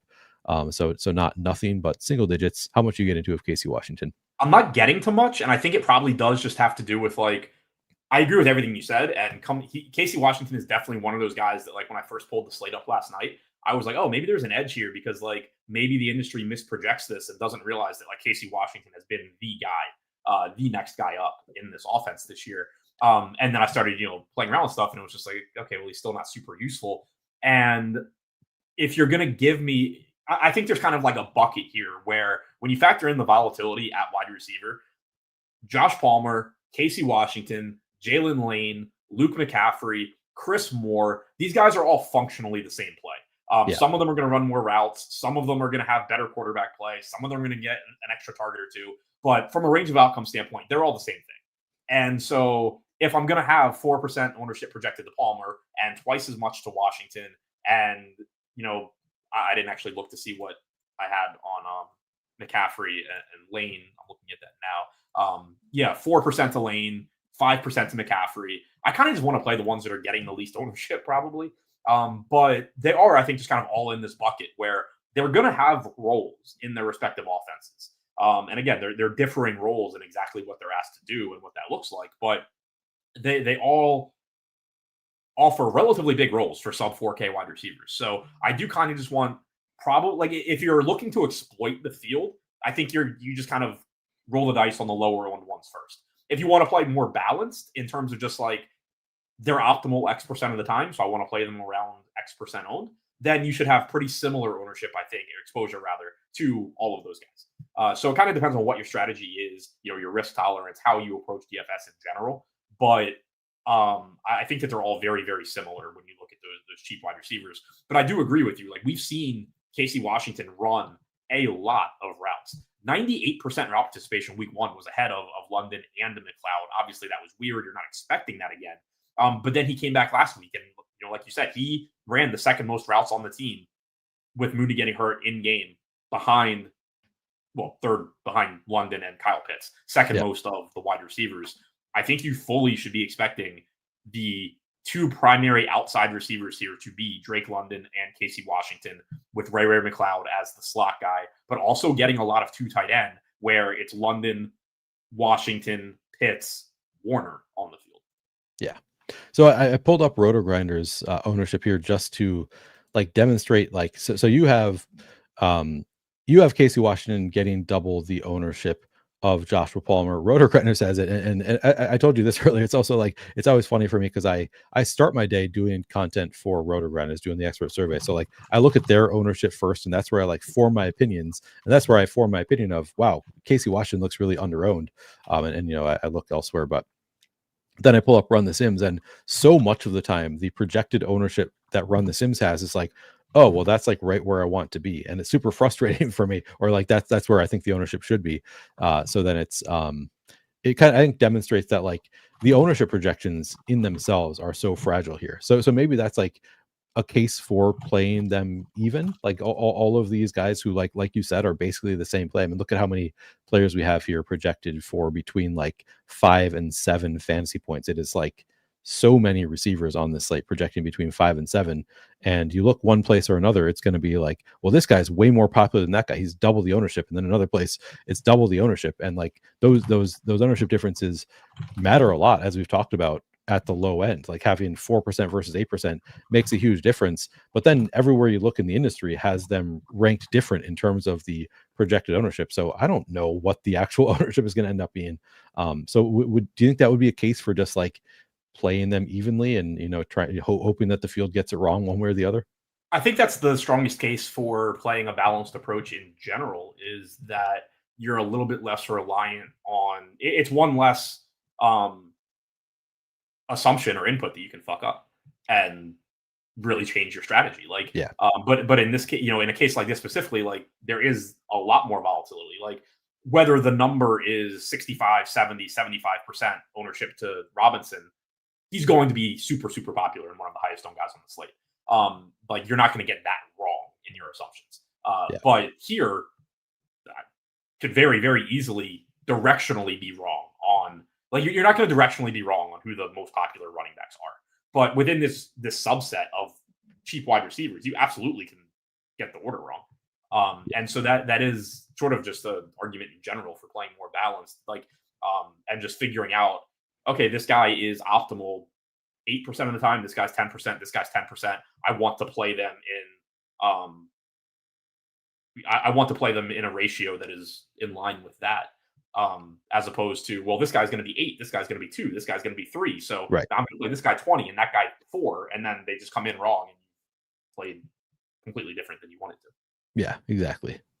Yeah, just kind of interesting seeing like how different the ownership projections can be, and then how much that changes. Like how much I like, I really prioritize Casey Washington, and then I look at the different ownership. Like I guess not so much, and now I don't have an opinion anymore. That's always a struggle for me is with the ownership being different places, different priorities. But Casey Washington, I think, probably has the best workload of the cheap wide receivers, just also the worst quarterback play. So it's a balance there. McLeod. And so the other thing here too, and I didn't even mention him in this conversation because I think he just kind of is his own thing. Zacchaeus at 3,500 is also a legitimately really good play here. Good matchup, clear. He's on the Bears. We haven't gotten to the Bears yet. I thought we were going position by position. Well, I mean, we're starting with the.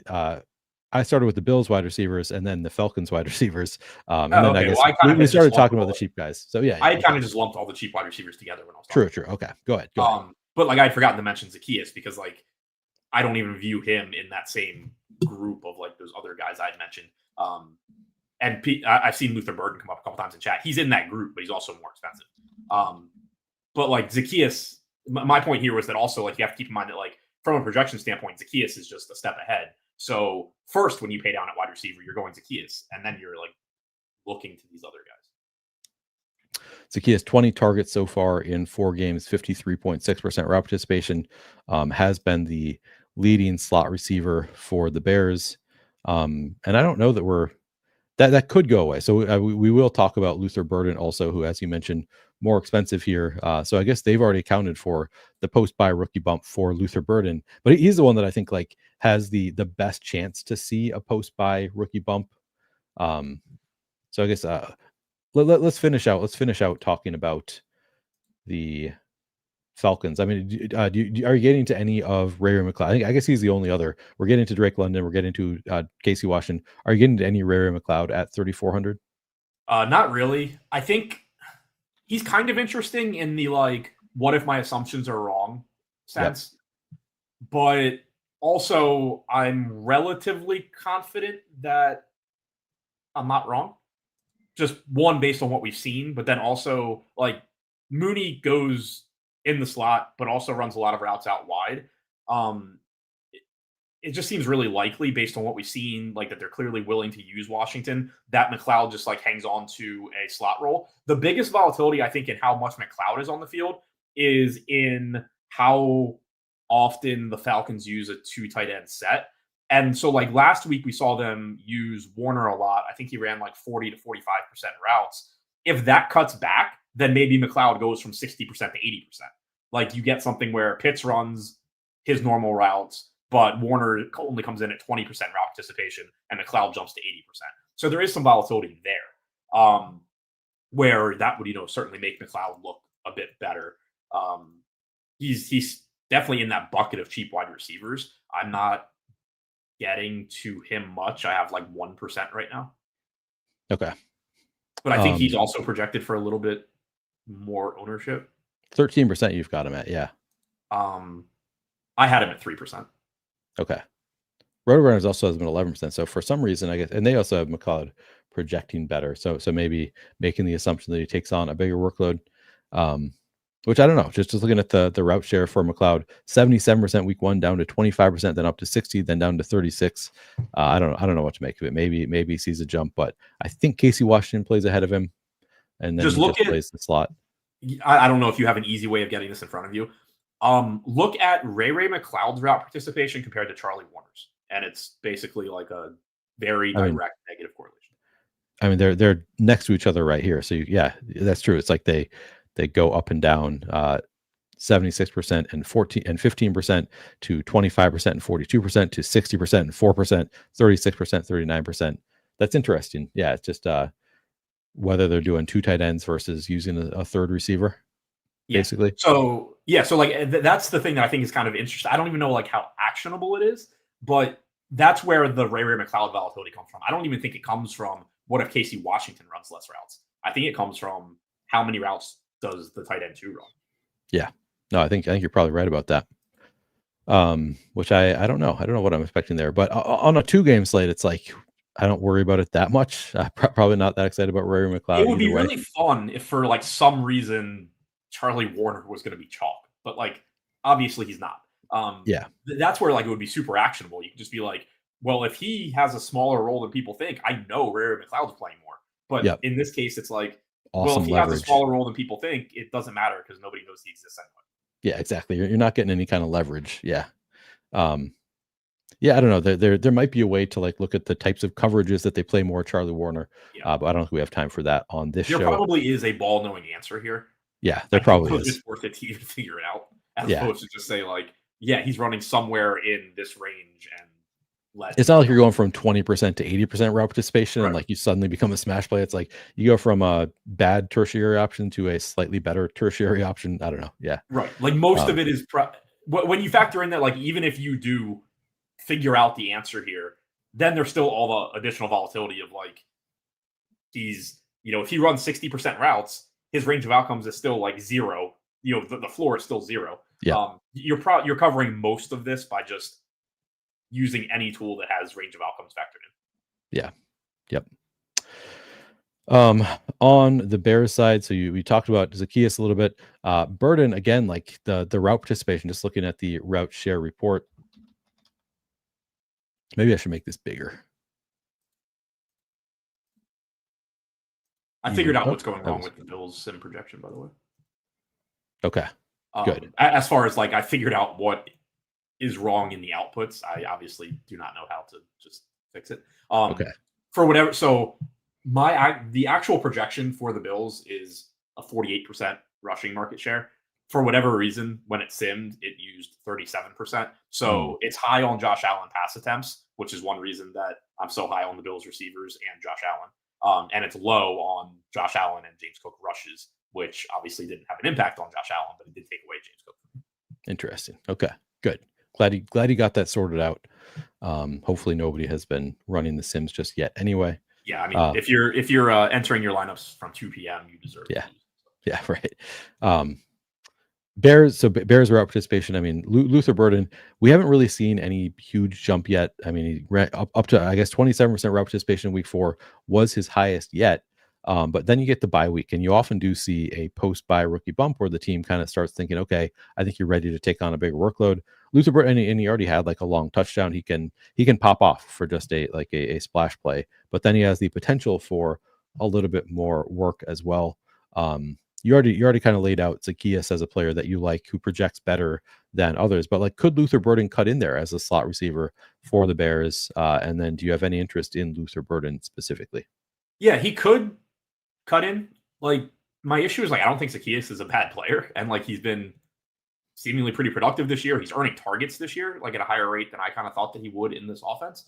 So it kind of strikes me as like sort of the opposite of the Swift thing, where like Swift hasn't been super productive. So you could at least make the case for like replacing him. But like Zaccheaus seemingly has been doing his job.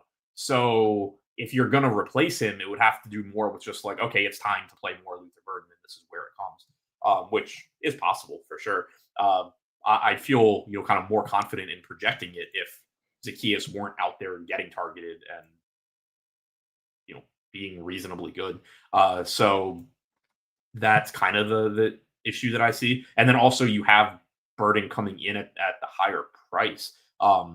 So like, I think it's possible that like you see a little bit of a hit in route participation for Zaccheaus and a bump for Burden. I don't know that it's or I don't think it's super likely that it's a big enough, like you would kind of, if you just like straight up flip them and suddenly Burden's running 60% of routes and Zaccheaus is running 25, then like, yeah, Burden actually looks good at 4,500.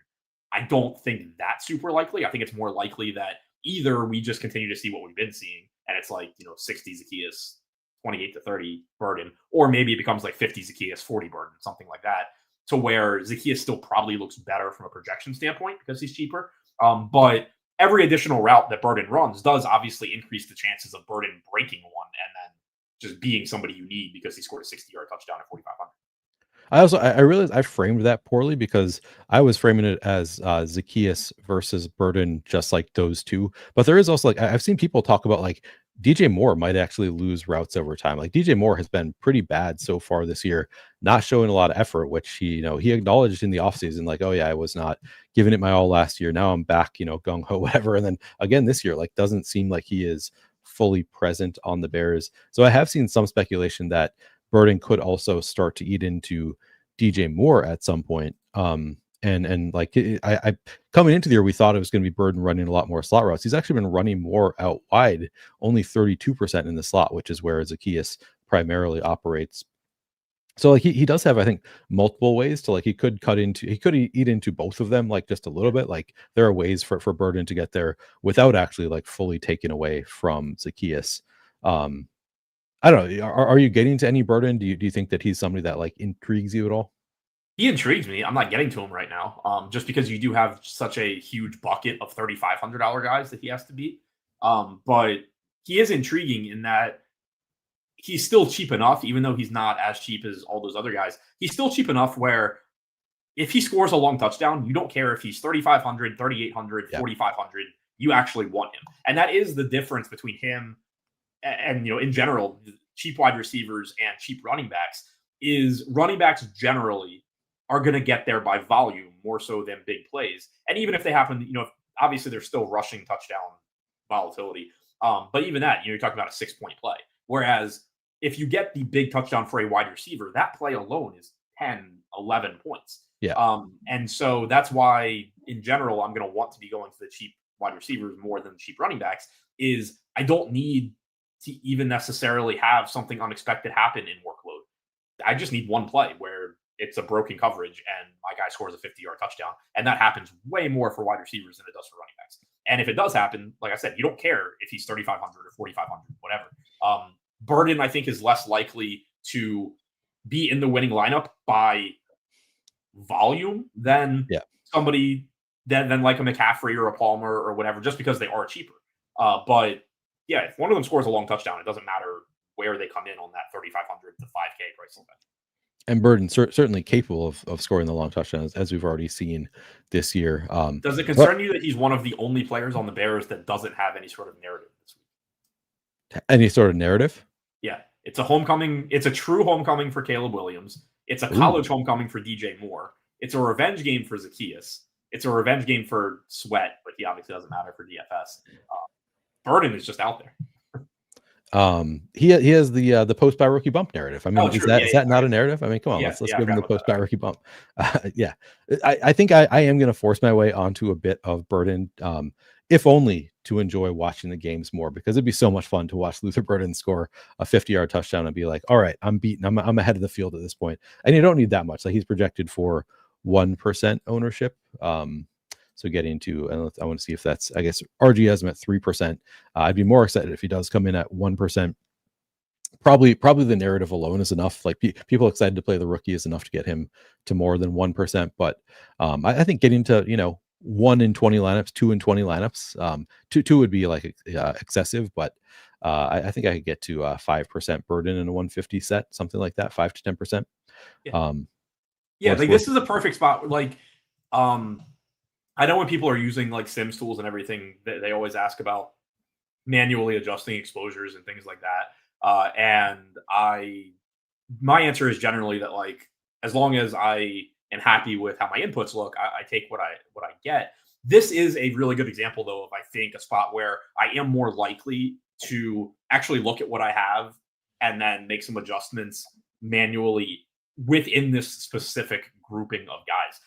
Like if I get X% Josh Allen, Y% Jaden Daniels, as long as I make sure that the sim is doing what it's supposed to at that point in time, I'm not going to go in and change it. I'm going to say like, all right, this is cool. My inputs are good. That's what I'm getting. But with the receivers, like this is a spot specifically in that group where I really don't mind the idea, and I actually like the idea of playing a little bit more balanced there specifically.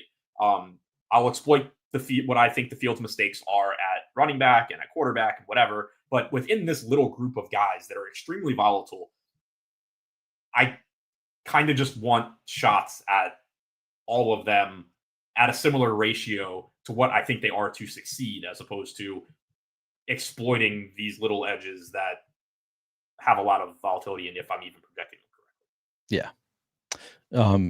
Anthony says, as a hand builder, I like to get different in one spot. Do you think going to Burden is smart if I'm trying to go low owned? I mean, he's yes. So I would say in like an otherwise chalky lineup for a large field GPP, yes, I think he's smart, but I don't know that I would necessarily like rank him at the top of the like low owned wide receiver. I think like there's so many that it's like, is it smart to play Casey Washington in that spot as your low owned wide receiver? Like, yeah, I think it's smart. That's a good. I think Burden is one of those players. Yeah. That I do think that he's a good play in large field tournaments. Raheem playing him in one of one lineups for himself. I think that's totally fine. Like agreed. Well, what you just said was going to be my counterpoint to him saying that Burden has to come in higher. I don't think he does. Like maybe he's 5% instead of 3%. But and this is actually a big reason why within this group I kind of want to just be flat across them. Is if you say, well, Burden's actually going to be a lot more popular than 3%, you have to figure out and explain why he's special compared to McCaffrey and Moore and Washington and Lane and Zacchaeus and all these other guys. Like they're all going to get ownership, and that is going to lead to them all being low owned and relatively flat. Other than I think Zacchaeus is popular because he has a different role than all those guys, or at least people think he has a more defined role than all those guys. But that leads to like you're just going to get sub 10% ownership on that entire bucket of players, and what order they come in, I don't know. Like that is a spot where you're guessing pretty heavily, I think. Which is why I kind of just like the idea of being balanced across them. But the sheer number of sub 4K, or in Burden's case, 4,500 wide receivers that have upside on this slate, actually, and then also combined with the fact that you don't need salary savings and really on this slate, you can be pretty confident all those guys are falling in like 3 to 8% owned in some order. Yeah, no, I think that is correct. It's like it matters what percent they come, but it's so hard to predict like what the projected ownership is going to be. But yeah, I think just take a shot on your favorite if you're hand building. Yeah, I think Burden is a great one to go to. I think he has maybe the highest likelihood of all those cheap receivers. He might be the likeliest to hit like 18 fantasy points, whereas I think others are more likely to hit 9 and be optimal. So yeah. Okay. And then the Commanders. So again, we have Terry McLaurin out. Deebo Samuel currently questionable. Do you have any lean on whether Samuel's playing? I think he's playing. That is kind of me guessing, but we did this last week with him too. He was questionable, and then actually it came out the way we found out he was playing last week was that he was announced as a captain, like either the night before or during that afternoon or whatever, that morning. I don't remember the timeline, but yeah, my assumption is he's playing. If he doesn't, then obviously you just get value everywhere on Washington. But yeah, my assumption is that he's playing. Okay. And you still have value everywhere on Washington. Yeah. So I think you said Deebo Samuel is your favorite wide receiver play on the slate. Is that correct? He is the one I have the most of right now. Okay. I would say as far as like favorite goes, I don't know that there's a choice other than him or Drake London. Right. I think or Rome Odunze, I guess. Yeah. Sorry, I skipped right past. We talked about the unknown Bears receivers. Didn't really talk about Rome Odunze and DJ Moore. So let's touch on that real quickly, I guess, before we move on to the Commanders. How much you getting to of Rome Odunze, and then DJ Moore kind of contrarian actually. I mean, 21% projected ownership at 5,400. How much you prioritizing the Bears number 1 and maybe number 2 receiver? I have 36% of Dunze right now. I only have 7% more. Keep in mind that those numbers should come up a bit once the Bills guys stop getting 20% more targets than I'm actually projecting. But the DJ Moore thing is a really interesting ownership spot to me. Our defaults have him at 21%. I ran stuff with him at 26. This is one of those spots where I think like 4 or 5 years ago, I would be really heavily advocating for playing DJ Moore because he would be like 10% owned because everybody's just looking at what he's done this year. Yeah. And my argument would be like, look, it's a 2-game slate. It's still DJ Moore. It's a good matchup. It's a 1-game sample size. He shouldn't be 10, 15% owned.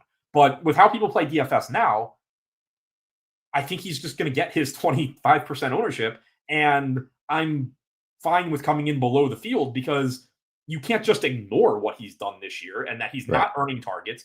He is running a lot of routes, which obviously is the point in favor of him. Hey, he's cheap. His salary has gone down based on his production this year. He's running a lot of routes. It's a 2-game slate. Clearly, DJ Moore still has a ceiling, even though we haven't seen it this year. But if everybody's just going to preemptively be there and say, yeah, DJ Moore at 5,400 is a good play. Like, yeah, sure, I agree he is. But I also can say, all right, well, he's getting like 0.16 targets per route run this year. He has very clearly fallen behind Rome Odunze for number 1 wide receiver. You still have Zacchaeus getting targets. You have 2 pass-catching tight ends here. You have a running back that catches some passes and, obviously will run the ball. What if I just play other wide receivers? That's kind of what I'm leaning towards right now. But again, I will get more DJ Moore, I think, once I stop getting so much Josh Palmer and Khalil Shakir and Keon Coleman. And the same goes for Odunze. I think you're right. Like, this is a spot where I would have been totally like, he would have been low owned. We would have loved him a couple of years ago. Now it's like, yeah, the field's kind of getting to him about where they should. I don't know, not a huge priority. He does also have 6 carries on there. He has 2 different games. He has 3 carries per game, averaging 2.5 yards per carry with 1 fumble lost on those 6 carries. So far the running back experiment with DJ Moore not working all that well, but the coaches seem to suggest they're going to continue doing it. They like what he gives them out of the backfield. So I guess that's a little bit of an added bonus. Could score a rushing touchdown or something. If he is actually just like mentally checked out for whatever reason and doesn't want to be playing football or whatever, how pissed off does he have to be that they keep giving him carries? I know. Yeah. He's I don't want to be here. Okay, go run into 300-pound line. Yeah, exactly. Like, instead of getting you the ball in space, we're going to give you the ball where you're going to get crushed. Yeah. All right. So Rome, one of the top receivers on the slate pretty clearly. In terms of the coverage matchup, Rome has the better coverage grade with the way the Commanders play defense for whatever that is worth to you. Schedule adjusted. Again, it is not as good as I thought it would be, but it's still an above average matchup for Bears receivers against the Commanders, especially for slot receivers. So stands out for Olamide Zacchaeus.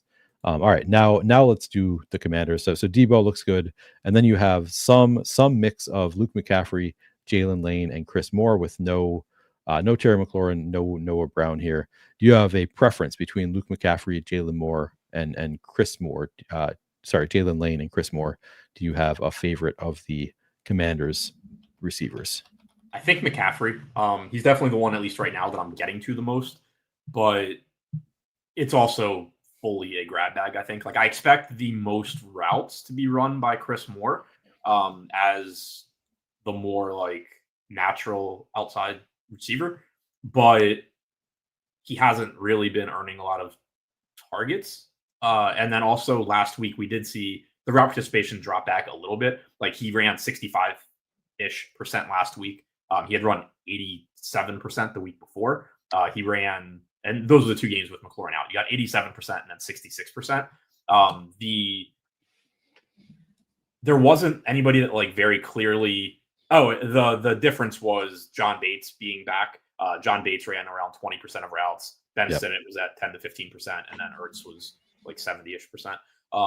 So you did see, I guess, a little bit more 2 tight end from Washington, and even though he's not running a lot of slot routes, it did, I guess, allow them to move Lane, McCaffrey, Debo, whatever you want to call it, more to the outside. But I think Moore is going to run more routes than Lane and McCaffrey. But we have seen big play potential from Lane and from McCaffrey, and more so from McCaffrey, I guess. But McCaffrey is the guy that I guess I like the most. But I think that they're all very they're all very much in that bucket of like they're not going to have a ton of opportunities. Whichever of them happens to make the big play is going to be the one that looks the best. And there's obviously a lot of volatility there. Yeah, this is another spot where you could theoretically see a post-buy rookie bump for Jalen Lane. He was up to 41% route participation in that last game, second most of the season so far. Obviously, a strong opportunity here. I honestly don't have a strong take on preference here. I mean, Luke McCaffrey's still in his second year also, so like it's not a post-buy rookie bump, but like they liked him coming into last year, and I feel like the coach pick has been generally positive on Luke McCaffrey throughout. So I'm not confident that they're like we need to get Jalen Lane going any more so than they are on Luke McCaffrey. I guess the latest on the 9th head coach, Cliff Kingsbury, said Luke McCaffrey continues to get better and better. I think he's settled in now, and we have full confidence that he's going to go make a play from wherever we put him on the field. So, you know, the latest expressing some confidence. It wouldn't surprise me if any one of them like sees a big jump in terms of route participation of those three. But yeah, Chris Moore seems to be the most established. I think I saw somebody from ETR tweeting. I don't remember if it was Levitan or if it was Cody or somebody tweeted out that they have that you don't often see players projected for 6+ fantasy points at 3,000. So I guess they haven't projected even better, which makes me think that he could get steamed. It was 200. It was Cody talking Showdown. He's 200 in Showdown. Oh, 200 Showdown. Okay. All right. Well, that'll seem him less than if Adam Levitan was tweeting about him, I guess, for like the 2-game slate. But yeah, maybe gets a little bit of steam just seeing the high projection there. Yeah, it's a tricky one too in terms of even trying to guess at like who it is because to your point about like the post rookie or the post buy rookie bump, like you can kind of make that argument for McCaffrey too, in that it's only his second year, but also he's still learning how to be a wide receiver. Yeah. So like he sort of is still a rookie, even though he's not. But then even if you look at like where they run their routes from, Moore is nearly exclusively outside. He's at like 86% out wide this year, 13% in the slot. But then Lane and McCaffrey are very, very similar. It's like 75% of McCaffrey's routes have come outside, 25% have come in the slot. Lane is 65-35 split.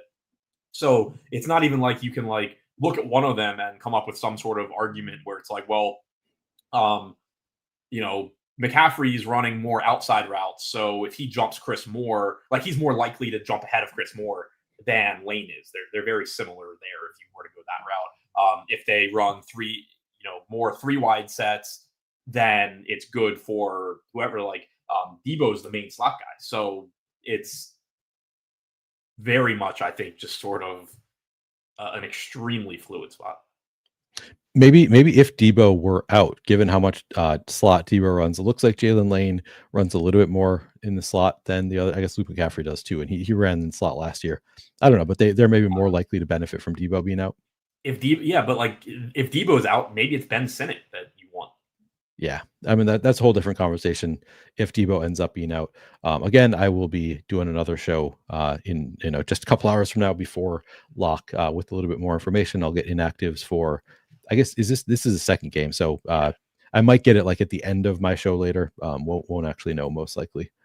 All right, any other rookies?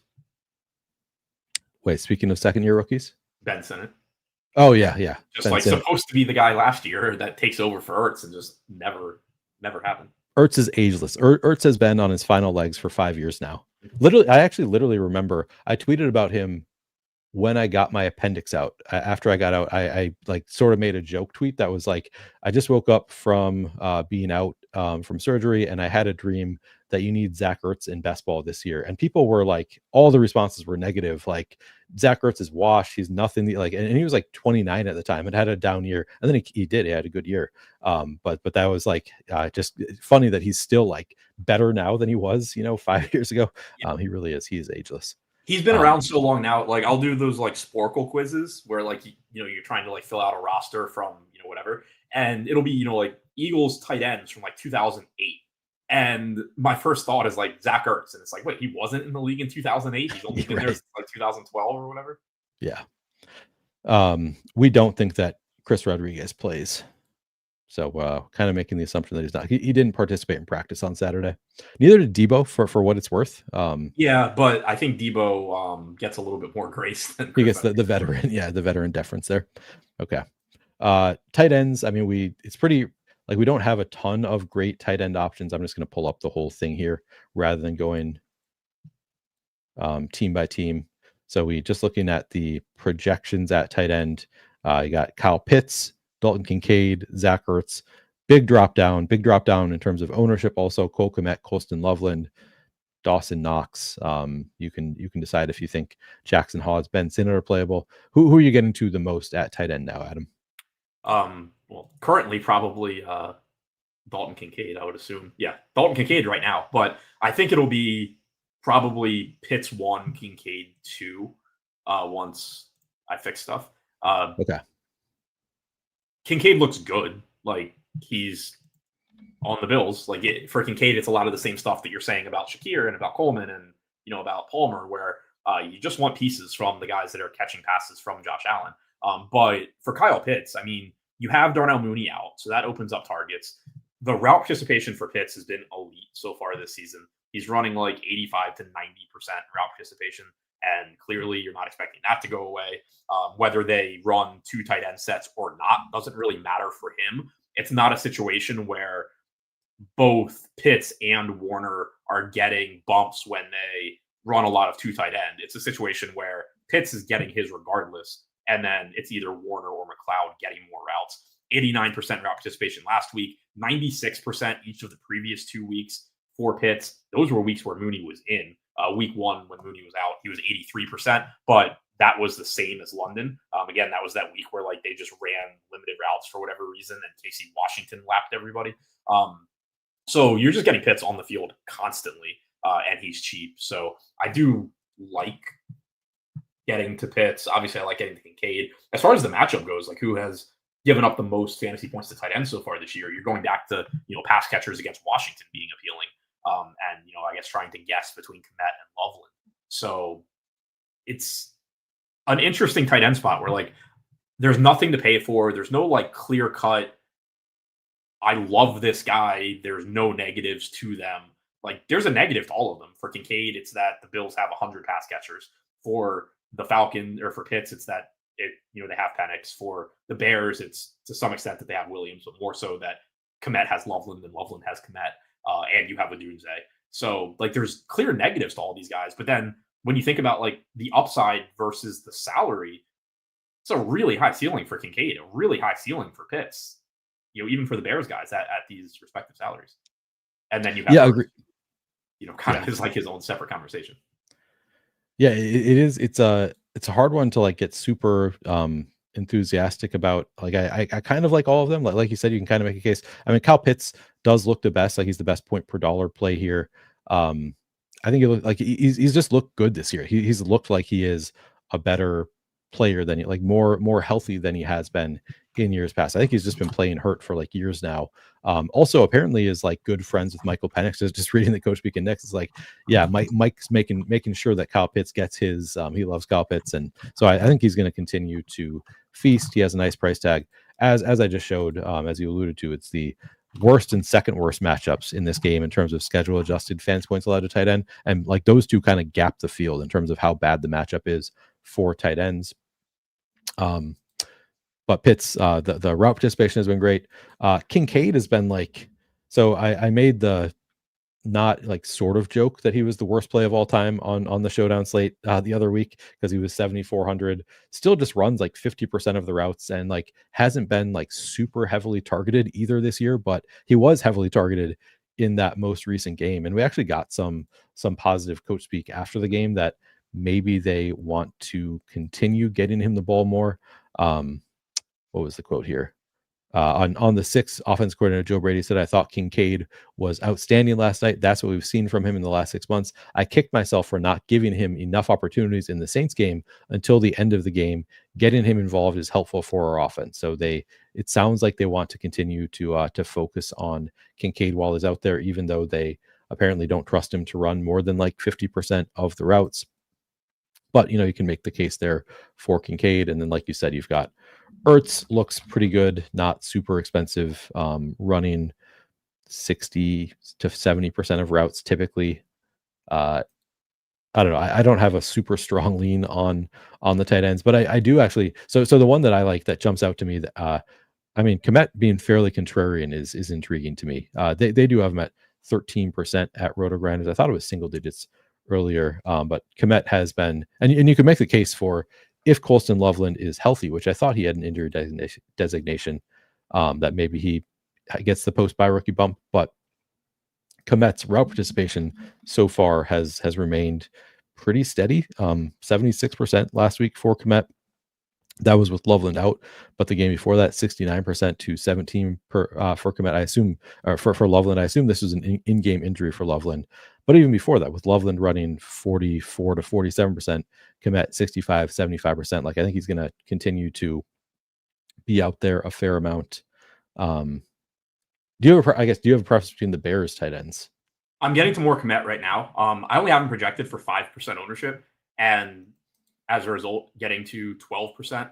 I don't have any Loveland right now, with him projected for 3% ownership, but that is certainly a spot where if you're playing a lot of lineups and you wanted to manually make sure you got 5-10%, something like that, obviously it works. Like, there is opportunity cost in the sense that there are good tight ends on this slate, but there is still a lot of that volatility where it doesn't matter if the guy is 3,100, 3,200, or 4,400. If he happens to be the tight end that goes for 80 yards and a touchdown, he's the one you want. It doesn't really, that pricing difference just isn't going to matter. So I think, if you wanted to flatten things out a little bit and say, all right, well, instead of playing 12% Kmet and no Loveland, I just want 6 or 7% of both, it would be fine. But I do prefer Kmet just based on that. Even when Loveland was healthy, we were seeing more routes for Kmet. On the one hand, you have the argument you could make that, well, those were weeks 1 and 2, the first 2 weeks of Loveland's NFL career, and maybe now he's going to play more. But you also can kind of make, for Cole Kmet, I made it earlier this year, you can kind of make the Michael Mayer argument where Cole Kmet was a promising pass-catching tight end prospect that just never really lived up to expectation with the previous coaching staff, previous quarterbacks. Now you have Ben Johnson come in, and Cole Kmet's running 70, 75, 80% of routes. Maybe Ben Johnson just came in and was like, yeah, I don't know why they couldn't get this guy to work out, but he's really fucking good, and I want to use him. That so far has been the case. So that could easily just continue. And then, going back to like who loses routes for the Bears, maybe you just go back to having more 2 tight end sets, and they move Luther Burden outside. They take some routes from DJ Moore, like something like that happens. Like, there's paths to just having Kmet and Loveland both on the field. It doesn't necessarily have to be Loveland directly takes a bunch of routes away from Cole Kmet or anything like that. True. I was just, as you're saying that, I was remembering, I think that they actually made that comment. Like, the new coaching staff came in, they're like, we really like Cole Kmet. Like, we want to use Cole Kmet. I think that there were quotes like that a while ago in the Coach Week Index. Maybe I'll find them later, but it does seem like they still really value, like, they're like, yeah, we have a talented player in Cole Kmet.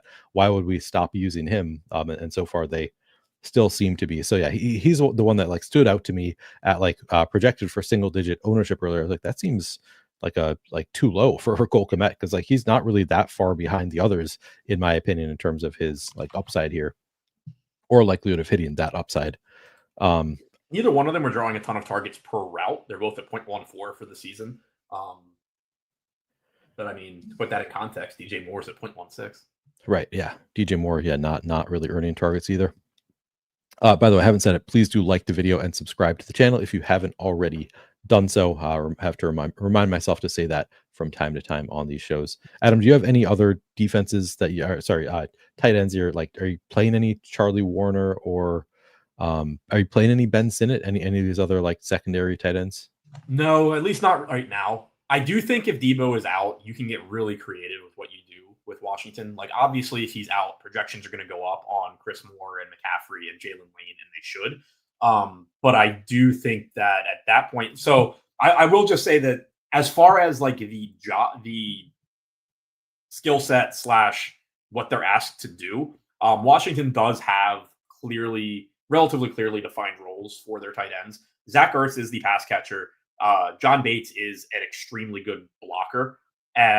But like as far as Bates catching passes, it's much more so like, oh, he happened to be on the field and got open on this play, more so than like they're looking to throw the ball to Bates. So if Debo is out and they are trying to fill the vacuum of throwing the ball to guys. They are going to be creating not only, does Ertz's projected target share go up, but they would likely, if they try and fill any of that void with tight ends outside of Ertz, it's going to be Ben Sinnott and not Bates getting those like actual intended looks. So if you do get Debo out and you're trying to think of like what cheap guy on the Commanders maybe sneakily benefits, then it is, I think, Ben Sinnott. Not that necessarily is super actionable, because again, you run into the issue of like he's only $1,200 or I guess $2,000 less, but still doesn't necessarily make a huge difference. Like Pitts is cheap, Kincaid is cheap, Kmet is cheap.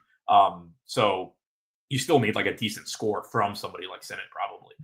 But I would say that there is like the potential for like a sneaky benefit for Ben Simmons if Debo is out. Do you have any takes on defenses here? Do we just target like playing against Caleb Williams? Do we like Washington against Caleb Williams or Buffalo I'm pretty against fine on Michael defenses Bennett right now, but Washington is my highest own. It's you're playing against Caleb Williams. Obviously, they give up yardage and stuff in the passing game, but their line is still good. They can get pressure. They're, I think, like 5th highest pressure rate over expectations so far this season. So, there is plenty of potential for Caleb Williams to make mistakes here and Washington to get turnovers and sacks against him. They are, I would say, my favorite defense, but again, like there's just so much volatility at defense and relatively low correlation between actually playing good defense and scoring fantasy points also. So in general, you should just kind of be mixing in matching defenses, but I would say Washington's my favorite. And I guess this is the point in the show to remind people that you can play your defense against the opposing quarterback. Even much, you can play them against several opposing players. They're on a 2-game slate. Don't worry about that kind of stuff. All right, Adam, let's get out of here. Do you have anything else coming up? Anything you want to tell people? Nope. Find him on Twitter at ShipMyMoney DFS. I am at PlayerQDFS. Please, again, like the video, subscribe to the YouTube channel. I'll be back in, I think, under 2 hours from now, or I don't remember the exact time, but sometime later this afternoon/evening to break down the full 2-game slate again. And then also I'll look at both of the showdown slates for tonight as well. So you can come check me out later there. And of course, use promo code Neil if you want to get 10% off your first payment on any product at Run the Sims. You can also find the link in the description of this video. All right. Thanks, everybody. I'll see you later and good luck.